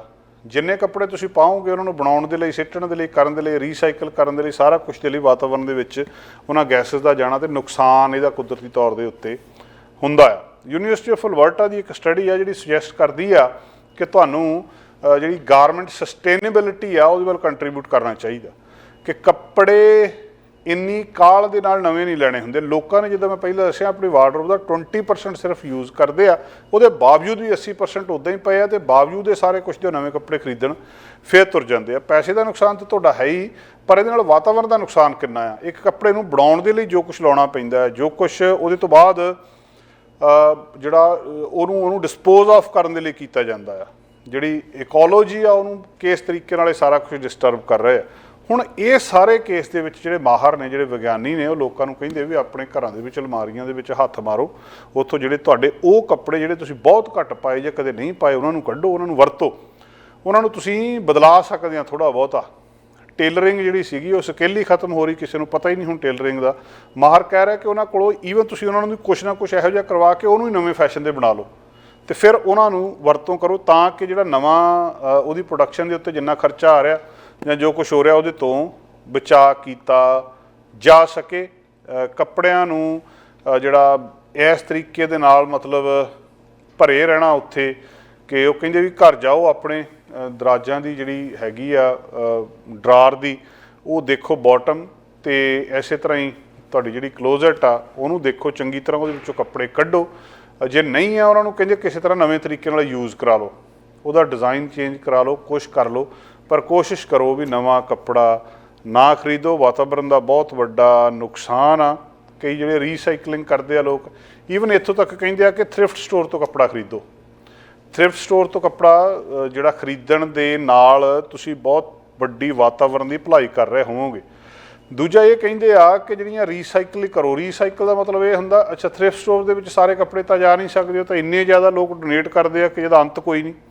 ਹੁਣ ਉਹਨੂੰ ਫਿਰ ਉਹ ਕਹਿੰਦੇ ਰੀਸਾਈਕਲ ਕੀਤਾ ਜਾਂਦਾ। ਰੀਸਾਈਕਲ ਦਾ ਮਤਲਬ ਕੀ ਆ, ਵੀ ਇਹਨੂੰ ਕਈ ਵਾਰੀ ਦੂਜੀਆਂ ਕੰਪਨੀਆਂ ਦੇ ਜ਼ਰੀਏ ਬਾਹਰ ਕਿਸੇ ਹੋਰ ਦੇਸ਼ ਦੇ ਵਿੱਚ ਵੇਚਣ ਲਈ ਭੇਜ ਦਿੱਤਾ ਜਾਂਦਾ, ਪਰ ਖ਼ਾਸ ਤੌਰ ਦੇ ਉੱਤੇ ਇਹਦੀ ਕੱਪੜਿਆਂ ਦੀ ਰੀਸਾਈਕਲਿੰਗ, ਇਹਨੂੰ ਸਾਂਭਣ ਦੇ ਲਈ, ਸਾਡੀ ਪੂਰੀ ਟੈਕਸਟਾਈਲ ਇੰਡਸਟਰੀ ਨੂੰ ਸਾਂਭਣ ਦੇ ਲਈ ਜ਼ਰੂਰੀ ਆ ਕਿ ਕੱਪੜਿਆਂ ਨੂੰ ਬਿਲਕੁਲ ਸਿੱਟ ਨਾ ਦਿੱਤਾ ਜਾਵੇ, ਜਾਂ ਇਹ ਵੀ ਨਹੀਂ ਹੈ ਕਿ ਕੁਛ ਕੱਪੜੇ ਪਾ ਲਏ ਅਤੇ ਬਾਕੀ ਪਏ ਰਹਿ ਗਏ। ਇਹਨੂੰ ਜਿਹੜਾ ਵੱਖ-ਵੱਖ ਏਜ ਗਰੁੱਪ ਦਾ ਬਿਹੇਵੀਅਰ ਇਹਦੇ ਵਿੱਚ ਅਲੱਗ ਦੱਸਿਆ ਜਾ ਰਿਹਾ ਆ। ਅਲੱਗ-ਅਲੱਗ ਜਿਹੜੇ ਏਜ ਗਰੁੱਪ ਨੇ, ਕੋਈ ਵੱਧ ਚਿਰ ਕੱਪੜੇ ਪਾਉਂਦੇ ਆ, ਕੋਈ ਘੱਟ ਚਿਰ ਕੱਪੜੇ ਪਾਉਂਦੇ ਆ। ਕੁਛ ਲੋਕ ਜਿਹੜੇ ਆ ਉਹਨੂੰ ਥੋੜ੍ਹੇ ਚਿਰ ਬਾਅਦ ਸੁੱਟ ਦਿੰਦੇ ਆ, ਕੁਛ ਲੋਕ ਉਹਨਾਂ ਨੂੰ ਠੀਕ ਠਾਕ ਕਰਦੇ ਆ। ਕਿਸੇ ਵੇਲੇ ਜਿਹੜੀਆਂ ਆਹ ਸਵਿੰਗ ਕਲਾਸਿਸ ਲੱਗਦੀਆਂ ਹੁੰਦੀਆਂ ਸੀ, ਜਿਹੜੇ ਮੈਂਡਿੰਗ ਈਵੈਂਟਸ ਹੁੰਦੇ ਸੀਗੇ, ਜਿਹਦੇ ਨਾਲ ਕੱਪੜਿਆਂ ਨੂੰ ਨਵੇਂ ਰੂਪ ਦੇ ਵਿੱਚ ਦਿੱਤਾ ਜਾ ਸਕਦਾ ਸੀ, ਉਹ ਸਾਰਾ ਕੁਛ ਕਹਿੰਦੇ ਕਿਤੇ ਨਾ ਕਿਤੇ ਖਤਮ ਹੋ ਗਿਆ। ਅਤੇ ਹੁਣ ਸਮਾਂ ਇਹ ਆ ਕਿ ਸਾਨੂੰ ਦੁਬਾਰਾ ਉਹਦੇ ਬਾਰੇ ਸੋਚਣਾ ਪਊਗਾ, ਤਾਂ ਕਿ ਜਿਹੜਾ ਇਹ ਵਾਤਾਵਰਨ ਨੂੰ ਬਚਾਇਆ ਜਾ ਸਕੇ, ਕਿਉਂਕਿ ਜਿੰਨਾ ਕੱਪੜਾ ਹੈਗਾ ਜੇ ਇਹਨੂੰ ਤੁਸੀਂ ਡਿਸਪੋਜ਼ ਕਰੋਗੇ ਤੇ ਉਹ ਸਾਰਾ ਕੁਝ ਵਾਤਾਵਰਨ ਦੇ ਵਿੱਚ ਜਾਣੀਆਂ ਗੈਸਸ, ਤੇ ਵਾਤਾਵਰਨ ਦਾ ਫਿਰ ਸਿੱਧਾ ਸਿੱਧਾ ਨੁਕਸਾਨ ਇਹਦੇ ਨਾਲ ਕੁਦਰਤੀ ਰੂਪ ਦੇ ਵਿੱਚ ਹੁੰਦਾ ਹੈ। ਪਾਸਪੋਰਟਾਂ ਬਾਰੇ ਅਸੀਂ ਪਹਿਲਾਂ ਬਹੁਤ ਵਾਰੀ ਗੱਲਬਾਤ ਕੀਤੀ ਆ। ਕੈਨੇਡਾ ਦੇ ਵਿੱਚ ਪਾਸਪੋਰਟ ਲੈਣਾ ਹੁਣ ਰੀਨਿਊ ਕਰਾਉਣਾ ਇੰਨਾ ਸੌਖਾ ਨਹੀਂ, ਲਾਈਨਾਂ ਬਹੁਤ ਲੰਬੀਆਂ ਹੈ। ਸਰਕਾਰ ਦੇ ਯਤਨਾਂ ਦੇ ਨਾਲ ਕੁਛ ਰਾਹਤ ਮਿਲੀ ਆ, ਪਰ ਪਤਾ ਨਹੀਂ ਕਿੱਥੇ ਗੜਬੜ ਆ, ਲੋਕਾਂ ਦੇ ਇਸ ਪਾਸਪੋਰਟਾਂ ਦੇ ਵਿੱਚ ਗੜਬੜਾਂ ਹੋ ਰਹੀਆਂ। ਕਿਸੇ ਵਿਅਕਤੀ ਦੀ ਜਿਹੜੀ ਪਰਸਨਲ ਇਨਫੋਰਮੇਸ਼ਨ ਆ ਉਹ ਸ਼ਾਇਦ ਸਭ ਤੋਂ ਜ਼ਰੂਰੀ ਹੁੰਦੀ ਆ ਕਿ ਉਹਦਾ ਡੇਟ ਆਫ ਬਰਥ, ਉਹਦਾ ਨਾਂ, ਉਹਦਾ ਐਡਰੈਸ ਕਿਸੇ ਨੂੰ ਨਾ ਪਤਾ ਹੋਵੇ। ਜੇ ਇੰਨੀਆਂ ਚੀਜ਼ਾਂ ਪਤਾ ਲੱਗ ਜਾਣ ਤਾਂ ਤੁਹਾਡੇ ਨਾਂ ਦੇ ਉੱਤੇ ਕੋਈ ਵੀ ਕ੍ਰੈਡਿਟ ਲੈ ਕੇ ਜਾਂ ਕੁਛ ਵੀ ਕਰਕੇ ਤੁਹਾਡੇ ਨਾਂ ਨੂੰ ਕਿਤੇ ਵੀ ਵਰਤ ਸਕਦਾ। ਹੁਣ ਹੋ ਕੀ ਰਿਹਾ, ਸਰਵਿਸ ਕੈਨੇਡਾ ਕੀ ਕਰ ਰਹੀ ਹੈ ਕੁਛ ਕੇਸਿਸ ਦੇ ਵਿੱਚ ਕਿ ਕਿਸੇ ਦਾ ਪਾਸਪੋਰਟ ਕਿਸੇ ਦੇ ਘਰ ਭੇਜੀ ਜਾਂਦੇ ਆ, ਕਿਸੇ ਦਾ ਬਰਥ ਸਰਟੀਫਿਕੇਟ ਕਿਸੇ ਦੂਜੇ ਦੇ ਘਰ ਦੇ ਵਿੱਚ ਭੇਜੀ ਜਾਂਦੇ ਆ। ਇੱਕ ਔਰਤ ਨੇ ਆਪਣੀ ਇਹ ਦੁੱਖ ਭਰੀ ਗੱਲ ਸਾਂਝੀ ਕੀਤੀ ਹੈ। ਉਹ ਕਹਿੰਦੀ ਵੀ ਮੈਂ ਆਪਣੇ ਨਿਆਣੇ ਦਾ ਪਾਸਪੋਰਟ ਅਪਲਾਈ ਕੀਤਾ ਸੀ, ਰੋਜ਼ ਮੇਲ ਚੈੱਕ ਕਰਦੀ ਸੀ ਤੇ ਸਰਵਿਸ ਕੈਨੇਡਾ ਵੱਲੋਂ ਉਹਨੂੰ ਮੇਲ ਆਉਂਦੀ ਹੈ ਤੇ ਜਦੋਂ 2 ਲਿਫਾਫੇ ਉਹ ਕਹਿੰਦੇ ਆਏ ਐਨਵੈਲਪ, ਦੋਵਾਂ ਦੇ ਵਿੱਚੋਂ ਉਹਨੇ ਖੋਲ੍ਹਿਆ, ਇੱਕ ਦੇ ਵਿੱਚੋਂ ਉਹਦੇ 3 ਸਾਲ ਦੇ ਬੱਚੇ ਦਾ ਜਿਹੜਾ ਬਰਥ ਸਰਟੀਫਿਕੇਟ ਸੀਗਾ ਤੇ ਦੂਜੇ ਐਨਵੈਲਪ ਦੇ ਵਿੱਚ ਇੱਕ ਹੋਰ ਬਰਥ ਸਰਟੀਫਿਕੇਟ ਸੀਗਾ ਜਿਹੜਾ ਐਕਸਪਾਇਰਡ ਪਾਸਪੋਰਟ ਦੇ ਨਾਲ ਸੀ, ਤੇ ਉਹ ਪਾਸਪੋਰਟ ਤੇ ਬਰਥ ਸਰਟੀਫਿਕੇਟ ਕਿਸੇ ਹੋਰ ਬੱਚੇ ਦਾ ਸੀ ਜਿਹੜਾ ਉਹਦੇ ਘਰ ਦੇ ਵਿੱਚ ਭੇਜ ਦਿੱਤਾ ਗਿਆ। ਤੇ ਉਹ ਕਹਿੰਦੀ ਵੀ ਮੈਂ ਆਪਣੇ ਬੱਚਿਆਂ ਦਾ ਪਾਸਪੋਰਟ ਉਡੀਕ ਰਹੀ ਹਾਂ ਕਿ ਮੈਨੂੰ ਕਿਸੇ ਹੋਰ ਦਾ ਐਕਸਪਾਇਰਡ ਪਾਸਪੋਰਟ ਕਿੱਦਾਂ ਭੇਜ ਦਿੱਤਾ, ਤੇ ਨਾਲੇ ਇਹ ਉਹ ਕਹਿ ਰਹੀ ਆ ਕਿ ਕੀ ਹੁਣ ਮੇਰਾ ਪਾਸਪੋਰਟ ਕਿੱਥੇ ਆ, ਵੀ ਕੀ ਉਹਦਾ ਕੋਈ ਪਤਾ ਹੈਗਾ, ਉਹਨੂੰ ਕੋਈ ਦੱਸੂਗਾ। ਨਾਲ ਹੀ ਉਹਨਾਂ ਨੇ ਸਰਵਿਸ ਕੈਨੇਡਾ ਨੂੰ ਕਾਲ ਕੀਤੀ ਤੇ ਪੁੱਛਿਆ ਉਹਨਾਂ ਨੂੰ ਕਿ ਹੈ ਕਿ, ਉਹ ਕਹਿੰਦੇ ਵੀ ਜਿਹੜੀ ਕੁੜੀ ਨੇ ਮੂਹਰੇ ਮੇਰੇ ਨਾਲ ਗੱਲਬਾਤ ਕੀਤੀ ਉਹ ਹੈਲਪਫੁਲ ਬਹੁਤ ਸੀ, ਪਰ ਮਾਫੀ ਉਹਨੇ ਕੋਈ ਨਹੀਂ ਮੰਗੀ, ਵੀ ਸਾਡੀ ਇਹ ਗਲਤੀ ਹੈ। ਹੁਣ ਉਹਨਾਂ ਨੇ ਜਿਹੜੀ ਮਤਲਬ ਸਿੱਧੀ ਕਿਸੇ ਦੇ ਟੱਬਰ ਦੀ ਇਨਫੋਰਮੇਸ਼ਨ ਦੂਜੇ ਬੰਦੇ ਕੋਲ ਆਈ ਪਈ ਆ, ਔਰ ਇਹਦੇ ਨਾਲ ਕੀ ਕੁਛ ਨਹੀਂ ਹੋ ਸਕਦਾ ਇਹਦਾ ਅੰਦਾਜ਼ਾ ਤੁਸੀਂ ਲਾ ਸਕਦੇ ਹੋ ਕਿੰਨੀ ਜ਼ਰੂਰੀ ਹੁੰਦੀ, ਔਰ ਉਹ ਵੀ ਬੱਚੇ ਦੀ ਬਰਥ ਸਰਟੀਫਿਕੇਟ ਪਲੱਸ ਪਾਸਪੋਰਟ। ਹੁਣ ਇਸ ਔਰਤ ਦੀ ਚਿੰਤਾ ਇਹ ਆ ਵੀ ਜੇਕਰ ਕਿਸੇ ਦਾ ਇਹਨਾਂ ਨੇ ਐਕਸਪਾਇਰ ਪਾਸਪੋਰਟ ਤੇ ਬਰਥ ਸਰਟੀਫਿਕੇਟ ਮੇਰੇ ਐਡਰੈਸ ਤੇ ਭੇਜਤਾ, ਕਿਤੇ ਇੱਦਾਂ ਨਾ ਹੋਵੇ ਮੇਰਾ ਪਾਸਪੋਰਟ ਕਿਸੇ ਦੇ ਐਡਰੈਸ ਤੇ, ਮੇਰੇ ਬੱਚੇ ਦਾ ਪਾਸਪੋਰਟ ਕਿਸੇ ਦੇ ਐਡਰੈਸ ਦੇ ਉੱਤੇ ਭੇਜ ਦੇਣ। ਸੋ ਐਡੇ ਵੱਡੀਆਂ ਗਲਤੀਆਂ, ਐਡੀ ਵੱਡੀ ਜਿਹੜੀ ਆ ਬ੍ਰੀਚ ਆਫ ਕੌਨਫੀਡੈਂਸ਼ੀਅਲਿਟੀ ਇਹ ਨਹੀਂ ਹੋਣੀ ਚਾਹੀਦੀ ਸੀ। ਇਹਨੂੰ ਬਹੁਤ ਸੀਰੀਅਸਲੀ ਸਰਕਾਰ ਨੂੰ ਲੈਣਾ ਚਾਹੀਦਾ ਆ। ਪਰ ਉਹ ਕਹਿੰਦੀ ਵੀ ਜੇ ਮੈਂ ਉਸ ਬੱਚੇ ਦੀ ਮਾਂ ਹੁੰਦੀ ਜਿਹਦਾ ਪਾਸਪੋਰਟ ਤੁਸੀਂ ਕਿਸੇ ਹੋਰ ਨੂੰ ਭੇਜ ਦਿੱਤਾ ਤਾਂ ਮੇਰੇ ਉੱਤੇ ਕੀ ਬੀਤਦੀ। ਤੇ ਹੁਣ ਜਿਹੜਾ ਸਰਵਿਸ ਕੈਨੇਡਾ ਉਹ ਕਹਿੰਦੇ ਵੀ ਅਸੀਂ ਜੇ ਕਿਤੇ ਇੱਦਾਂ ਦੀ ਗਲਤੀ ਹੋ ਜਾਂਦੀ ਆ ਤਾਂ ਅਸੀਂ ਉਹਨਾਂ ਨੂੰ ਕਹਿੰਦੇ ਆ ਕਿ ਤੁਸੀਂ ਸਰਵਿਸ ਕੈਨੇਡਾ ਦੇ ਨਾਲ ਸੰਪਰਕ ਕਰੋ ਕਿ ਤੁਸੀਂ ਆਪਣਾ ਜਿਹੜਾ ਪਾਸਪੋਰਟ ਆ ਉਹ ਇੱਥੇ ਜਿਹੜਾ ਵਾਪਸ ਕਰ ਦਿੱਤਾ ਉਹਨਾਂ ਨੇ ਉਹਦਾ, ਪਰ ਹੁਣ ਉਸੇ ਆਪਣੇ ਪਾਸਪੋਰਟ ਦੇ ਲਈ ਉਹ ਫਿਰ ਉਸੇ ਚੱਕਰ ਦੇ ਵਿੱਚ ਆ ਕਿ ਜਿਹੜਾ ਉਹਨੂੰ ਮਿਲਣਾ ਚਾਹੀਦਾ ਸੀ। ਸੋ ਪ੍ਰੋਸੈਸਿੰਗ ਟਾਈਮ, ਪਹਿਲਾਂ ਰੌਲਾ ਰੱਪਾ ਸੀਗਾ ਕਿ ਪ੍ਰੋਸੈਸਿੰਗ ਟਾਈਮ ਵੱਧ ਬਹੁਤ ਆ, ਵਾਰੀ ਨਹੀਂ ਆਉਂਦੀ। ਪ੍ਰੋਸੈਸਿੰਗ ਟਾਈਮ ਤੇ ਜਿਹੜਾ ਵੱਧ ਹੈਗਾ ਜਿਹੜੀ ਉੱਥੇ ਜਾ ਕੇ ਲਾਈਨ ਦੇ ਵਿੱਚ ਲੱਗਣਾ ਪੈਂਦਾ। ਤੁਸੀਂ ਸੋਚ ਨਹੀਂ ਸਕਦੇ ਵੀ ਜੋ ਹਾਲਤ ਇੱਥੇ ਲੋਕਾਂ ਦੀ ਹੋਈ ਹੈ, ਲੋਕਾਂ ਨੇ ਇੱਧਰ ਉੱਧਰ ਜਾਣਾ ਸ਼ੁਰੂ ਕਰਤਾ ਸੀ ਵੀ $49 ਦੀ ਟਿਕਟ ਲਓ, ਐਡਮਿੰਟਨ ਦੇ ਵਿੱਚ ਜਾ ਕੇ ਲੈ ਲਓ। ਐਡਮਿੰਟਨ ਵਾਲੇ ਕਹਿੰਦੇ ਸਾਡੀ ਵੀ ਇਹੀ ਹਾਲ ਆ। ਕੁਛ ਥਾਵਾਂ ਦੇ ਉੱਤੇ ਫਿਰ ਵੀ ਆਫਿਸ ਦੇ ਵਿੱਚ ਰਸ਼ ਘੱਟ ਆ, ਲੋਕ ਉੱਥੇ ਜਾ ਕੇ ਦੇਣ ਲੱਗ ਪਏ। ਲੋਕਾਂ ਨੇ ਬੰਦੇ ਹਾਇਰ ਕੀਤੇ, ਕਈਆਂ ਨੇ ਵੀ ਭਾਈ ਲਾਈਨ 'ਚ ਸਾਡੀ ਜਗ੍ਹਾ ਲਾ ਕੇ ਖੜੇ ਹੋ ਜਾਓ, ਇੰਨੇ ਡਾਲਰ ਘੰਟੇ ਦੀ ਦੇਵਾਂਗੇ, ਜਦੋਂ ਵਾਰੀ ਆਊਗੀ ਸਾਨੂੰ ਆਵਾਜ਼ ਮਾਰ ਲਿਓ। ਲੋਕ ਕਈ ਵਾਰੀ ਸਾਰਾ ਦਿਨ ਖੜ੍ਹ ਕੇ ਮੁੜ ਜਾਂਦੇ, ਵਾਰੀ ਉਹਨਾਂ ਦੀ ਫੇਰ ਵੀ ਨਹੀਂ ਆਉਂਦੀ। ਸਵੇਰੇ ਜੇਕਰ 8 ਵਜੇ ਆਫਿਸ ਖੁੱਲ੍ਹਦਾ, ਲੋਕ ਸਵੇਰੇ 6 ਵਜੇ, 4 ਵਜੇ, ਰਾਤ ਨੂੰ 2 ਵਜੇ ਤੇ ਕਰਦੇ 12 ਵਜੇ, 10 ਵਜੇ ਤੇ ਪਹਿਲੇ ਦਿਨ ਹੀ ਸ਼ਾਮ ਨੂੰ ਜਾ ਕੇ ਬਾਹਰ ਆਪਣੇ ਸਲੀਪਿੰਗ ਬੈਗ ਤੇ ਜਾਂ ਉਹ ਟੈਂਟ 'ਚ ਲੈ ਕੇ ਬੈਠ ਕੇ ਲੱਗ ਜਾਂਦੇ ਆ। ਲੋਕ ਹੌਲੀ ਹੌਲੀ ਉਸ ਪਾਸੇ ਉਹਨੂੰ ਰਾਹਤ ਮਿਲ ਰਹੀ ਹੈ, ਪਰ ਜਿਹੜੀਆਂ ਵੱਡੀਆਂ ਗਲਤੀਆਂ ਸਰਵਿਸ ਕੈਨੇਡਾ ਕਰ ਰਿਹਾ ਕਿ ਕਿਸੇ ਦਾ ਪਾਸਪੋਰਟ ਕਿਸੇ ਹੋਰ ਦੇ ਘਰ ਤੇ ਕਿਸੇ ਦਾ ਬਰਥ ਸਰਟੀਫਿਕੇਟ ਕਿਸੇ ਹੋਰ ਦੇ ਘਰ, ਇਹ ਇੱਕ ਬਹੁਤ ਧਿਆਨ ਦੇਣ ਵਾਲੀ ਗੱਲ ਹੈ। ਆਪਣੇ ਸਾਰਿਆਂ ਕੋਲ ਫੋਨ ਆ ਤੇ ਫੋਨ ਦੇ ਅਲੱਗ-ਅਲੱਗ ਚਾਰਜਰ ਆ, ਬਹੁਤੇ ਚਾਰਜਰ ਅਲੱਗ ਨੇ। ਇੱਕ ਜਿਹੜਾ USB ਦਾ C ਪੋਰਟ ਵਾਲਾ ਚਾਰਜਰ ਆ ਉਹ ਇੱਕ ਅਲੱਗ ਹੁੰਦਾ, ਮਤਲਬ ਆਈਫੋਨ ਦੇ ਚਾਰਜਰ ਜੇ ਮੋਟੀ ਭਾਸ਼ਾ 'ਚ ਸਮਝਾਉਣੀ ਹੋਵੇ ਅਲੱਗ ਆ ਤੇ ਦੂਜੇ ਫੋਨਾਂ ਦੇ ਚਾਰਜਰ ਅਲੱਗ ਆ। ਯੂਰਪੀਅਨ ਯੂਨੀਅਨ ਨੇ ਕਿਹਾ ਵੀ ਜਿਹੜੇ ਉੱਥੋਂ ਦੇ ਲਾ ਮੇਕਰ ਨੇ, ਕੱਲ੍ਹ ਉਹਨਾਂ ਦੀ ਮੀਟਿੰਗ ਹੋਈ ਆ ਜਿਹਦੇ ਵਿੱਚ ਉਹਨਾਂ ਨੇ ਐਪਲ ਨੂੰ ਤੇ ਬਾਕੀਆਂ ਨੂੰ ਕਿਹਾ ਵੀ ਤੁਸੀਂ ਸਾਰੇ ਸੇਮ ਚਾਰਜਿੰਗ ਪੋਰਟ ਦੇ ਵਿੱਚ ਆ ਜਾਓ, ਵੀ ਕੋਈ ਵੀ ਫੋਨ ਹੋਵੇ ਉਹਨੂੰ ਚਾਰਜਰ ਘੱਟੋ ਘੱਟ ਇੱਕ ਹੀ ਲੱਗੇ। ਯੂਰਪੀਅਨ ਪਾਰਲੀਮੈਂਟ ਨੇ ਵੋਟ ਕੀਤੀ ਇਸ ਮੁੱਦੇ ਦੇ ਉੱਤੇ ਵੀ ਇੱਕੋ ਜਿਹੇ ਚਾਰਜਰ ਚਾਹੀਦੇ, ਸਾਰੇ ਫੋਨਾਂ ਦੇ ਇੱਕ ਨਹੀਂ ਚਾਹੀਦੇ। ਉਹ ਕਹਿੰਦੇ ਹਾਂਜੀ ਇੱਕੋ ਜਿਹੇ ਚਾਰਜਰ ਚਾਹੀਦੇ ਆ। 602 ਵੋਟਾਂ ਇੱਕੋ ਜਿਹੇ ਚਾਰਜਰ ਦੇ ਹੱਕ ਵਿੱਚ ਪਈਆਂ ਤੇ ਸਿਰਫ 13 ਵੋਟਾਂ ਉਹਨਾਂ ਦੀਆਂ ਵਿਰੋਧ ਦੇ ਵਿੱਚ ਪਈਆਂ। ਤੇ ਜਿਹੜਾ ਉਹਨਾਂ ਨੇ ਜ਼ਰੂਰੀ ਕੀਤਾ ਆ ਉਹ USB-C ਚਾਰਜ ਜਿਹੜੀਆਂ ਚਾਰਜਿੰਗ ਪੋਰਟਸ ਸਾਰੇ ਇਲੈਕਟ੍ਰੋਨਿਕ ਡਿਵਾਈਸ ਦੇ ਲਈ ਤੇ ਸਾਰੇ ਦੂਜਿਆਂ ਦੇ ਲਈ, ਔਰ ਅਗਲੇ 2 ਸਾਲਾਂ ਦੇ ਵਿੱਚ 2024 ਤੱਕ ਉਹ ਕਹਿੰਦੇ ਇਹ ਲੈ ਆਓ, ਨਹੀਂ ਤਾਂ ਅਸੀਂ ਨਹੀਂ ਇਹਨੂੰ ਅਲਾਓ ਕਰਾਂਗੇ। ਇਹ ਜਿਹੜਾ ਮਤਲਬ ਪਹਿਲੀ ਵਾਰੀ ਹੋਊਗਾ ਕਿ ਦੁਨੀਆ ਦੇ ਵਿੱਚ ਇੱਕ ਸਟੈਂਡਰਡਾਈਜ਼ ਚਾਰਜਿੰਗ ਪੋਰਟਸ ਹੋਣਗੀਆਂ ਲੈਪਟਾਪ ਦੇ ਲਈ, ਕੈਮਰੇ ਦੇ ਲਈ, ਮੋਬਾਈਲ ਫੋਨਸ ਦੇ ਲਈ, ਜਾਂ ਜਿਹੜੇ ਹੋਰ ਗੈਜਟਸ ਹੈਗੇ ਆ ਉਹਨਾਂ ਦੇ ਲਈ। ਇਸ ਵੇਲੇ ਜਿਹੜੇ ਇਹ ਮੈਨੂਫੈਕਚਰਰਸ ਨੇ ਉਹ USB ਸਟੈਂਡਰਡ ਅਤੇ ਜਿਹੜਾ ਜਿਹਨੂੰ ਅਸੀਂ ਕਹਿੰਦੇ ਹਾਂ ਯੂਨੀਵਰਸਲ ਸੀਰੀਅਲ ਬੱਸ, USB ਦੀ ਫੁੱਲ ਫਾਰਮ, ਐਪਲ ਜਿਹੜਾ ਆ ਇਹਦੇ ਉੱਤੇ ਥੋੜ੍ਹਾ ਜਿਹਾ ਅੜਿਆ ਸੀ। ਹੁਣ ਵੱਡਾ ਨੁਕਸਾਨ ਵੀ ਕਹਿੰਦੇ ਇਹਨਾਂ ਨੂੰ ਹੀ ਹੋਣਾ, ਕਿਉਂਕਿ ਇਹਨਾਂ ਨੂੰ ਸਾਰੇ ਚਾਰਜਰ ਆਪਣੇ ਬਦਲਣੇ ਪੈਣਗੇ। ਨਵੇਂ ਲਾਅ ਦੇ ਤਹਿਤ ਜਿਹੜੇ ਇਲੈਕਟ੍ਰੋਨਿਕ ਡਿਵਾਈਸਿਸ ਯੂਰਪੀਅਨ ਯੂਨੀਅਨ ਦੇ ਵਿੱਚ ਵੇਚੇ ਜਾਣਗੇ, ਉਹਨਾਂ 2024 ਤੋਂ ਬਾਅਦ ਉਹਨਾਂ ਸਾਰਿਆਂ ਦੇ ਵਿੱਚ USB-C ਸਟੈਂਡਰਡ ਦਾ ਜਿਹੜਾ ਚਾਰਜਰ ਆ ਉਹ ਹੋਣਾ ਚਾਹੀਦਾ ਆ। ਜਿਹੜਾ ਲੈਪਟਾਪ ਉਹਦੇ ਵਿੱਚ 2 ਐਕਸਟਰਾ ਸਾਲਾਂ, ਉਹਨੂੰ ਮਤਲਬ 2 ਹੋਰ ਸਾਲ ਦਿੱਤੇ ਆ ਕਿ ਬਾਕੀ ਸਾਰੇ ਕੁਛ ਨੂੰ ਤੁਸੀਂ 24 ਤੱਕ ਪੂਰਾ ਕਰੋ, ਅਤੇ ਜਿਹੜੇ ਲੈਪਟਾਪਸ ਆ ਉਹਨਾਂ ਨੇ ਕਿਹਾ ਕਿ 2026 ਤੱਕ ਪੂਰਾ ਕਰ ਲਓ। ਯੂਰਪੀਅਨ ਯੂਨੀਅਨ ਪਾਰਲੀਮੈਂਟ ਦੇ ਵਿੱਚ ਮੰਗਲਵਾਰ ਨੂੰ ਲਿਆ ਗਿਆ ਇਹ ਵੱਡਾ ਚਾਰਜਰ ਨਿਯਮ ਲਾਗੂ ਕਰਨ ਦਾ ਫੈਸਲਾ, ਜਿਹਦੇ ਵਿੱਚ ਮੋਬਾਈਲ ਫੋਨ, ਟੈਬਲਟ, ਕੈਮਰਾ, ਨਵੇਂ ਜਿਹੜੇ ਹੋਰ ਪੋਰਟ ਆ ਉਹਨਾਂ ਦੇ ਵਿੱਚ ਸਾਰਿਆਂ ਦੇ ਵਿੱਚ ਜ਼ਰੂਰੀ ਹੋਊਗਾ। 2024 ਤੱਕ ਇਲੈਕਟ੍ਰੋਨਿਕ ਕੰਪਨੀਆਂ ਨੂੰ ਇਹ ਡਿਵਾਈਸ ਜਿਹੜੇ ਆ Type-C ਚਾਰਜਿੰਗ ਪੋਰਟਲ ਉਹਦੇ ਵਿੱਚ ਐਡ ਕਰਨਾ ਪਊਗਾ, ਤਾਂ ਕਿ ਸਾਰੇ ਚਾਰਜਰ ਇੱਕੋ ਜਿਹੇ ਹੋ ਸਕਣ। ਮਾਮਲਾ ਦੱਸਦੇ ਕਿ ਨੁਕਸਾਨ ਬਹੁਤ ਹੁੰਦਾ। ਵੱਖਰੇ ਚਾਰਜਰ ਦੇ ਨਾਲ ਹਰ ਸਾਲ 250 ਮਿਲੀਅਨ ਯੂਰੋ ਜਿਹੜਾ ਆ ਉਹ ਖਰਚੇ ਦੇ ਵਿੱਚ ਆ ਜਾਂਦਾ। ਅਤੇ ਦੂਜਾ ਇਹ ਆ ਕਿ ਜਿਹੜੇ ਬਾਕੀ ਚਾਰਜਰ ਹੈਗੇ ਆ ਉਹਨਾਂ ਦਾ ਜਿਹੜਾ ਇੱਕੋ ਜਿਹੇ ਚਾਰਜਰ ਮਿਲਣ ਦਾ ਮਤਲਬ ਇਹ ਵੀ ਆ ਕਿ ਇਹਦੇ ਨਾਲ 11,000 ਟਨ ਇਲੈਕਟ੍ਰੋਨਿਕ ਕਚਰਾ ਉਹ ਵੀ ਘਟ ਸਕਦਾ ਆ। ਐਪਲ ਨੇ ਦੇ ਉੱਤੇ ਕਿਹਾ ਕਿ ਯੂਰਪੀਅਨ ਯੂਨੀਅਨ ਨੇ ਯੂਨੀਵਰਸਲ ਚਾਰਜਰ ਦੇ ਫੈਸਲੇ ਨੂੰ ਨਾ ਸਿਰਫ ਯੂਰਪ ਦੇ ਲੋਕਾਂ ਨੂੰ ਪਰ ਸਗੋਂ ਪੂਰੀ ਦੁਨੀਆ ਦੇ ਜਿਹੜੇ ਕਸਟਮਰ ਨੇ ਉਹਨੂੰ ਦਿੱਕਤ ਦੇ ਵਿੱਚ ਪਾ ਦਿੱਤਾ ਵੀ ਕਿੱਦਾਂ ਅਸੀਂ ਸਾਰਾ ਕੁਝ ਚੇਂਜ ਕਰਦੇ ਫਿਰਾਂਗੇ, ਸਾਡੇ ਹਿਸਾਬ ਨਾਲ ਸਾਰਾ ਕੁਝ ਚੱਲਣ ਦੇਣਾ ਚਾਹੀਦਾ ਸੀ। ਪਰ ਉਹ ਹੁਣ ਐਪਲ ਨੂੰ ਨੁਕਸਾਨ ਇਹਦਾ ਸਿੱਧਾ ਹੋਊਗਾ। ਈ-ਰੀਡਰਸ, ਈਅਰਬਡਸ ਜਾਂ ਜਿਹੜੇ ਟੈਕਨੋਲੋਜੀਕਲ ਡਿਵਾਈਸਿਸ ਆ ਸਾਰਿਆਂ ਦੇ ਉੱਤੇ ਵੀ ਇਹ ਨਿਯਮ ਲਾਗੂ ਹੋਣਾ, ਅਤੇ ਹੁਣ ਐਪਲ ਨੂੰ ਆਪਣਾ ਚਾਰਜਰ ਸਾਰੇ ਦਾ ਸਾਰਾ ਬਦਲਣਾ ਪਊਗਾ।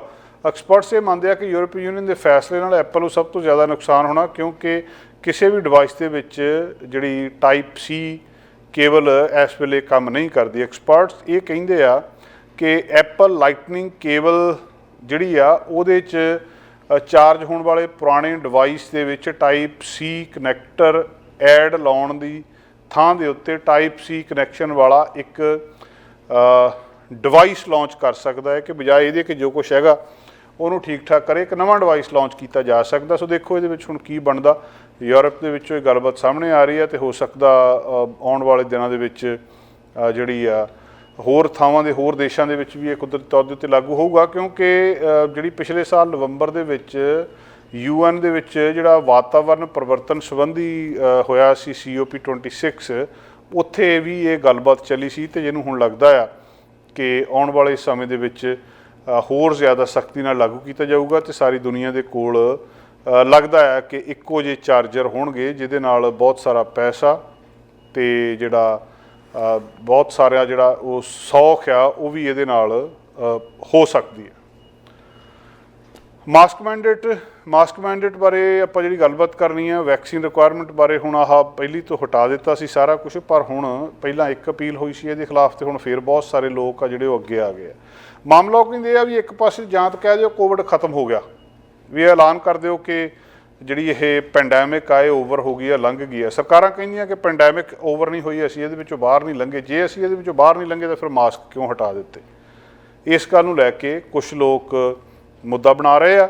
ਮੁੱਦਾ ਬਣਦਾ ਆ ਕਿ ਮੁੱਦਾ ਨਹੀਂ ਬਣਦਾ, ਦੇਖਣ ਵਾਲੀ ਗੱਲ ਹੋਊਗੀ।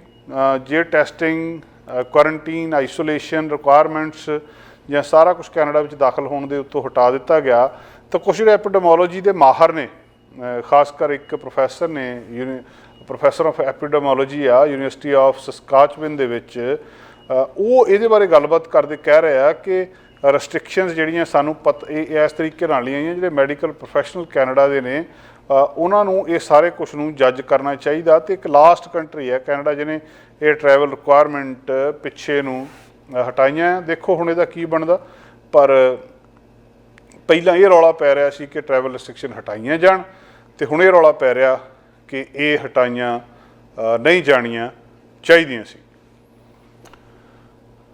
ਸਰਜਰੀ ਦੇ ਨਾਲ ਕਈ ਕੁਝ ਕਰ ਲਿਆ ਜਾਂਦਾ। ਮਨੁੱਖ ਦਾ ਕਾਸਮੈਟਿਕ ਸਰਜਰੀ ਦੇ ਨਾਲ ਚਿਹਰਾ ਮੋਹਰਾ ਵੀ ਬਦਲ ਦਿੱਤਾ ਜਾਂਦਾ। ਕਦੇ ਅਸੀਂ ਸੁਣਦੇ ਸੀ ਕਿ ਸਰਜਰੀ ਕਰਵਾਉਣ ਦੇ ਨਾਲ ਬੰਦਾ ਪਤਲਾ ਹੋ ਜਾਂਦਾ, ਚਾਰੇ ਉਹ ਬੈਰੀਐਟ੍ਰਿਕ ਸਰਜਰੀ ਹੈ ਜਿਹਦੇ ਵਿੱਚ ਤੁਹਾਡੇ ਸਟਮਕ ਨੂੰ ਉਹ ਛੋਟਾ ਕਰ ਦਿੰਦੇ, ਸਟੇਪਲ ਕਰ ਦਿੰਦੇ, ਟਾਂਕੇ ਲਾ ਦਿੰਦੇ ਕਿ ਤੁਹਾਡਾ ਮਿਹਦਾ ਛੋਟਾ ਹੋ ਜਾਵੇ। ਜਿਹਦਾ ਮਤਲਬ ਇਹ ਹੈ ਕਿ ਤੁਹਾਨੂੰ ਥੋੜ੍ਹਾ ਖਾਣ ਦੇ ਨਾਲ ਹੀ ਭੁੱਖ ਘੱਟ ਲੱਗੂਗੀ, ਤੁਸੀਂ ਘੱਟ ਖਾਓਗੇ ਅਤੇ ਤੁਸੀਂ ਪਤਲੇ ਹੋ ਜਾਓਗੇ। ਕਈ ਤਰ੍ਹਾਂ ਦੀਆਂ ਹੋਰ ਸਰਜਰੀ ਸਾਹਮਣੇ ਆਉਂਦੀਆਂ, ਪਰ ਇੱਕ ਬੜੀ ਹੈਰਾਨੀ ਵਾਲੀ ਸਰਜਰੀ ਜਿਹੜੀ ਸਾਹਮਣੇ ਆਈ ਹੈ ਉਹ ਇਹ ਆ ਕਿ ਬੰਦੇ ਦਾ ਕੱਦ ਲੰਬਾ ਕਰ ਦਿੰਦੇ ਆ 3 ਇੰਚ। ਇੱਕ ਬੰਦੇ ਨੇ ਕਰਵਾਈ ਹੈ ਇਹ ਸਰਜਰੀ, ਉਹਨੇ ਇੱਕ ਨਿਊਜ਼ ਏਜੰਸੀ ਦੇ ਨਾਲ ਗੱਲਬਾਤ ਕੀਤੀ। ਉਹ ਕਹਿੰਦਾ ਵੀ $85,000 ਮੇਰਾ ਲੱਗਾ ਹੈ, $85,000 ਦੇ ਵਿੱਚ ਮੇਰਾ ਕੱਦ 3 ਇੰਚ ਵੱਧ ਗਿਆ। ਅਤੇ ਮੌਂਟਰੀਅਲ ਦੇ ਇੱਕ ਕਲੀਨਿਕ ਦੇ ਵਿੱਚ ਉਹਨੇ ਆਪਣੀ ਇਹ ਸਰਜਰੀ ਕਰਵਾਈ ਆ। ਕੀਤਾ ਕੀ, ਉਹ ਕਹਿੰਦੇ ਵੀ ਪਹਿਲਾਂ ਇੱਕ ਤਰੀਕੇ ਦੇ ਨਾਲ ਜਿਹੜੀ ਲਿੰਬ ਅਨਲਾਰਜਮੈਂਟ ਆ, ਵੀ ਜਿਹੜੀਆਂ ਹੱਡੀਆਂ ਨਾ ਉਹਨਾਂ ਨੂੰ ਤੋੜ ਦਿੰਦੇ ਆ। ਹੱਡੀ ਨੂੰ ਤੋੜ ਕੇ ਜਿਹੜੀ ਹੱਡੀ ਆ ਉਹਦੇ ਵਿੱਚ ਕਹਿੰਦੇ ਕੁਦਰਤੀ ਤੌਰ ਦੇ ਉੱਤੇ ਇੱਕ ਯੋਗਤਾ ਹੈ ਕਿ ਵਧਣ ਲੱਗ ਜਾਂਦੀ ਆ, ਵੱਧ ਕੇ ਫਿਰ ਦੂਜੀ ਦੇ ਨਾਲ ਜੁੜ ਜਾਂਦੀ ਆ। ਇਸੇ ਚੀਜ਼ ਨੂੰ ਇਹ ਵਰਤਦੇ ਆ, ਪਹਿਲਾਂ ਬੰਦੇ ਦੀਆਂ ਹੱਡੀਆਂ ਤੋੜ ਦਿੰਦੇ ਆ। ਤੋੜ ਦਿੰਦੇ ਮਤਲਬ ਕਿ ਸਰਜੀਕਲੀ ਉਹਨਾਂ ਨੂੰ ਕੱਟ ਦਿੰਦੇ ਆ। ਕੱਟਣ ਤੋਂ ਬਾਅਦ ਕਹਿੰਦੇ ਉਹ ਇੱਕ ਰੋਡ ਪਾਉਂਦੇ ਆ, ਟਾਈਟੇਨੀਅਮ ਟੈਲੀਸਕੋਪਿਕ ਰੋਡਸ, ਇੱਕ ਨਹੀਂ ਕਈ ਰੋਡਸ ਪਾਉਂਦੇ ਆ। ਉਹ ਰੋਡਸ ਪਾਉਣ ਤੋਂ ਬਾਅਦ ਫਿਰ ਵੇਟ ਕਰਦੇ, ਉਹਨੂੰ ਕਿਸੇ ਤਰ੍ਹਾਂ ਵਧਣ ਦਿੰਦੇ ਆ। ਇੱਕ ਦਿਨ ਦੇ ਵਿੱਚ ਸ਼ਾਇਦ 1 ਮਿਲੀਮੀਟਰ ਵੱਧ ਆਇਆ, ਅਤੇ ਫਿਰ ਕਿੰਨਾ ਚਿਰ ਉਹਨੂੰ ਪਾਈ ਰੱਖਦੇ ਆ। ਅਤੇ ਮੁੜ ਕੇ 3 ਇੰਚ ਤੱਕ ਜਦੋਂ ਕੱਦ ਵੱਧ ਜਾਂਦਾ ਅਤੇ ਫਿਰ ਉਹਨੂੰ ਹਟਾ ਕੇ ਜਦੋਂ ਹੱਡੀਆਂ ਵੱਡੀਆਂ ਹੋ ਜਾਂਦੀਆਂ, ਵੱਡੀਆਂ ਹੋ ਕੇ ਇੱਕ ਦੂਜੇ ਦੇ ਵਿੱਚ ਜੁੜ ਜਾਂਦੀਆਂ ਆ, ਅਤੇ ਉਹਦੇ ਤੋਂ ਬਾਅਦ ਇਹਨਾਂ ਰੋਡਸ ਨੂੰ ਕੱਢ ਦਿੰਦੇ ਆ ਅਤੇ ਬੰਦੇ ਦਾ ਕੱਦ 3 ਇੰਚ ਤੱਕ ਵੱਧ ਜਾਂਦਾ ਹੈ। ਆਪਣੇ ਆਪ ਦੇ ਵਿੱਚ ਬਹੁਤ ਹੈਰਾਨੀ ਵਾਲੀ ਗੱਲ ਆ। ਵਿਗਿਆਨੀ ਇਹ ਵੀ ਦੱਸਦੇ ਆ, ਬਹੁਤ ਸਾਰੇ ਲੋਕ ਇਹਦੇ ਸ਼ੱਕ ਵੀ ਕਰਦੇ ਆ, ਇਹਦੇ ਸਾਈਡ ਇਫੈਕਟਸ ਦੀ ਗੱਲ ਵੀ ਕਰਦੇ ਆ, ਪਰ ਵਿਗਿਆਨੀ ਇਹ ਕਹਿ ਰਹੇ ਆ ਕਿ ਇਹ ਖੋਜ ਜਿਹੜੀ ਐਸੇ ਤਰ੍ਹਾਂ ਹੀ ਆ। ਔਰ ਜਿਹੜੀ ਹੱਡੀ ਮੁੜ ਕੇ ਜੁੜਦੀ ਆ ਉਹ ਇੰਨੀ ਮਜ਼ਬੂਤ ਹੁੰਦੀ ਹੈ ਜਿੰਨੀ ਬਾਕੀ ਕਿਸੇ ਦੀ ਹੱਡੀ ਹੋਵੇ। ਜਿੱਦਾਂ ਆਪਣੀ ਕੋਈ ਹੱਡੀ ਟੁੱਟ ਜਾਵੇ ਅਤੇ ਉਹਨੂੰ ਡਾਕਟਰ ਜੋੜ ਦਿੰਦੇ, ਇਸੇ ਤਰ੍ਹਾਂ ਹੀ ਇਹ ਪਹਿਲਾਂ ਉਹਨੂੰ ਤੋੜ ਲੈਂਦੇ ਆ, ਤੋੜ ਕੇ ਰੋਡਸ ਪਾ ਕੇ ਅਤੇ ਰੋਜ਼ 1 ਮਿਲੀਮੀਟਰ ਜਿਹੜੀ ਆ ਉਹਨੂੰ ਵਧਾਉਂਦੇ ਆ, ਅਤੇ ਬਾਅਦ ਦੇ ਵਿੱਚ ਫਿਰ ਉਹਨੂੰ ਬਾਹਰ ਕੱਢ ਲਿਆ ਜਾਂਦਾ। ਸੋ 1 mm ਸਟਰੈਚਿੰਗ ਜਿਹੜੀ ਦੱਸਦੇ ਆ ਕਿ 8 ਸੈਂਟੀਮੀਟਰ ਤੱਕ ਫਿਰ ਬੰਦੇ ਦਾ ਕੱਦ ਹੌਲੀ ਹੌਲੀ ਜਿਹੜਾ ਵਧਾ ਦਿੱਤਾ ਜਾਂਦਾ। ਅਤੇ ਬਹੁਤ ਸਾਰੇ ਲੋਕ ਜਿਨ੍ਹਾਂ ਦਾ ਕੱਦ ਛੋਟਾ ਆ ਉਹ ਚਾਹੁੰਦੇ ਆ ਕਿ ਉਹ ਲੰਬੇ ਹੋ ਜਾਣ, ਉਹ ਆਉਂਦੇ ਆ। ਕਈ ਲੰਬੇ ਲੋਕ ਵੀ ਆਉਂਦੇ, 5 ਫੁੱਟ 9 ਇੰਚ ਕੱਦ ਵਾਲੇ ਵੀ ਪਤਾ ਲੱਗਿਆ ਵੀ ਆਪਣੀ ਹਾਈਟ ਵਧਾ ਰਹੇ ਆ। ਇਹ ਕਾਸਮੈਟਿਕ ਲੈਗ ਲੈਂਥਨਿੰਗ ਸਰਜਰੀ ਇਹਨੂੰ ਕਹਿੰਦੇ ਆ। ਕਿੰਨੀ ਕੁ ਸਹੀ ਹੈ ਕਿੰਨੀ ਕੁ ਗਲਤ ਆ ਇਹ ਤਾਂ ਨਹੀਂ ਪਤਾ, ਪਰ ਪੋਪੂਲਰ ਇਸ ਵੇਲੇ ਬਹੁਤ ਹੋ ਰਹੀ ਹੈ, ਖਾਸ ਕਰਕੇ ਮਰਦਾਂ ਦੇ ਵਿੱਚ ਬਹੁਤ ਜ਼ਿਆਦਾ ਆ। ਜਿਹੜੇ ਮੈਨ ਨੇ ਉਹ ਇਹ ਸਰਜਰੀ ਬਹੁਤ ਕਰਵਾ ਰਹੇ ਆ। ਕ੍ਰਿਟਿਕਸ ਵਾਰਨਿੰਗ ਦੇ ਰਹੇ ਇਹਦੇ ਆਲੇ ਦੁਆਲੇ ਜਿਹੜਾ ਦਾ ਪ੍ਰੋਸੀਜਰ ਆ ਉਹਦੇ ਵਿੱਚ ਬਹੁਤ ਸਾਰੇ ਰਿਸਕ ਹੋ ਸਕਦੇ ਆ, ਪਰ ਜਿਹੜੇ ਡਾਕਟਰ ਜਾਂ ਕੁਛ ਜਿਹੜੇ ਕਰ ਰਹੇ ਨੇ ਉਹ ਕਹਿੰਦੇ ਇਹਦੇ ਵਿੱਚ ਕੁਛ ਨਹੀਂ ਹੁੰਦਾ। ਬਾਕੀ ਜਿਹੜੀਆਂ ਕਿੰਨੀਆਂ ਸਰਜਰੀਜ਼ ਹੁੰਦੀਆਂ, ਬ੍ਰਾਜ਼ੀਲੀਅਨ ਬੱਟ ਲਿਫਟ ਜਾਂ ਜਿਹੜੀਆਂ ਸਭ ਤੋਂ ਡੇਂਜਰਸ ਸਰਜਰੀ ਜਿਹਨੂੰ ਕਿਹਾ ਗਿਆ ਆ, ਇਸੇ ਤਰ੍ਹਾਂ ਜਿਹੜੀਆਂ ਪਲਾਸਟਿਕ ਅਤੇ ਕਾਸਮੈਟਿਕ ਪ੍ਰੋਸੀਜਰਸ ਨੇ ਉਸੇ ਤਰ੍ਹਾਂ ਹੀ ਇਹ ਆ। ਉਹ ਕਹਿੰਦੇ ਇਹਦੇ ਵਿੱਚ ਜਿਹੜੀ ਹੱਡੀ ਜਿੱਦਾਂ ਟੁੱਟ ਕੇ ਡਾਕਟਰ ਕੋਲ ਜੋੜ ਦੇਵੇ ਅਤੇ ਉਹ ਜੁੜ ਜਾਂਦੀ ਹੈ ਅਤੇ ਪਹਿਲਿਆਂ ਵਰਗੀ ਹੋ ਜਾਂਦੀ, ਉਹੀ ਤਰੀਕਾ ਇਹਦੇ ਵਿੱਚ ਵੀ ਫਰਕ ਹੀ ਕੋਈ ਨਹੀਂ ਪੈਂਦਾ, ਪਰ ਤੁਹਾਡਾ ਕੱਦ 3 ਇੰਚ ਤੱਕ ਵੱਧ ਜਾਂਦਾ ਆ। ਇਹਦਾ ਅਲੱਗ-ਅਲੱਗ ਵੇਰੀ ਕਰ ਰਿਹਾ ਹੈ। ਕੁਛ ਲੋਕ ਰੋਡ ਪਾਉਣ ਤੱਕ ਅਮਰੀਕਨ $70,000 ਦੱਸਦੇ ਆ, ਕੁਛ ਲੋਕ ਕੈਨੇਡੀਅਨ $85,000 ਦੱਸਦੇ ਆ। ਸਾਰੇ ਅਲੱਗ-ਅਲੱਗ ਗੱਲਾਂ ਦੱਸ ਰਹੇ ਆ, ਪਰ ਆਪਣੇ ਆਪ ਦੇ ਵਿੱਚ ਇੱਕ ਬਹੁਤ ਹੈਰਾਨੀ ਵਾਲੀ ਗੱਲ ਕਿ ਇਸ ਤਰ੍ਹਾਂ ਦੀ ਸਰਜਰੀ ਵੀ ਦੁਨੀਆ ਦੇ ਵਿੱਚ ਹੁੰਦੀ ਹੈ, ਜਿਹਦੇ ਵਿੱਚ ਤੁਹਾਡਾ ਹੱਡੀਆਂ ਨੂੰ ਤੋੜ ਕੇ ਕੱਟ ਕੇ ਲੰਬਾ ਕਰਕੇ ਅਤੇ ਫਿਰ ਆਪਸ ਦੇ ਵਿੱਚ ਜੋੜ ਦਿੱਤਾ ਜਾਂਦਾ, ਜਿਹਦੇ ਨਾਲ ਕਿ ਬੰਦੇ ਦਾ ਕੱਦ ਲੰਬਾ ਹੋ ਜਾਂਦਾ। ਕਿੰਨੀ ਕੁ ਸਹੀ ਹੈ ਕਿੰਨੀ ਕੁ ਗਲਤ, ਆਉਣ ਵਾਲੇ ਸਮੇਂ ਦੇ ਵਿੱਚ ਸ਼ਾਇਦ ਇਹਦਾ ਨਤੀਜਾ ਹੋਰ ਵੱਡੇ ਅਤੇ ਵੱਖਰੇ ਰੂਪ ਦੇ ਵਿੱਚ ਸਾਡੇ ਸਾਹਮਣੇ ਆਵੇਗਾ। ਦੋਸਤੋ, ਅੱਜ ਦਾ ਪ੍ਰੋਗਰਾਮ ਇੱਥੇ ਸਮਾਪਤ ਕਰਦੇ ਹਾਂ। ਕੱਲ੍ਹ ਫਿਰ ਹਾਜ਼ਰ ਹੋਵਾਂਗੇ ਕੁਛ ਨਵੀਆਂ ਗੱਲਾਂ ਬਾਤਾਂ ਨਾਲ। ਸਾਡਾ ਹਰ ਇੱਕ ਪ੍ਰੋਗਰਾਮ ਦੇਖਣ ਤੇ ਸਾਡੇ ਨਾਲ ਜੁੜਨ ਲਈ ਸਬਸਕ੍ਰਾਈਬ ਕਰੋ ਚੈਨਲ ਪੰਜਾਬੀ ਤੇ ਨੋਟੀਫਿਕੇਸ਼ਨ ਲਈ ਬੈਲ ਆਈਕਨ ਵਾਲੇ ਬਟਨ ਤੇ ਕਲਿੱਕ ਕਰੋ।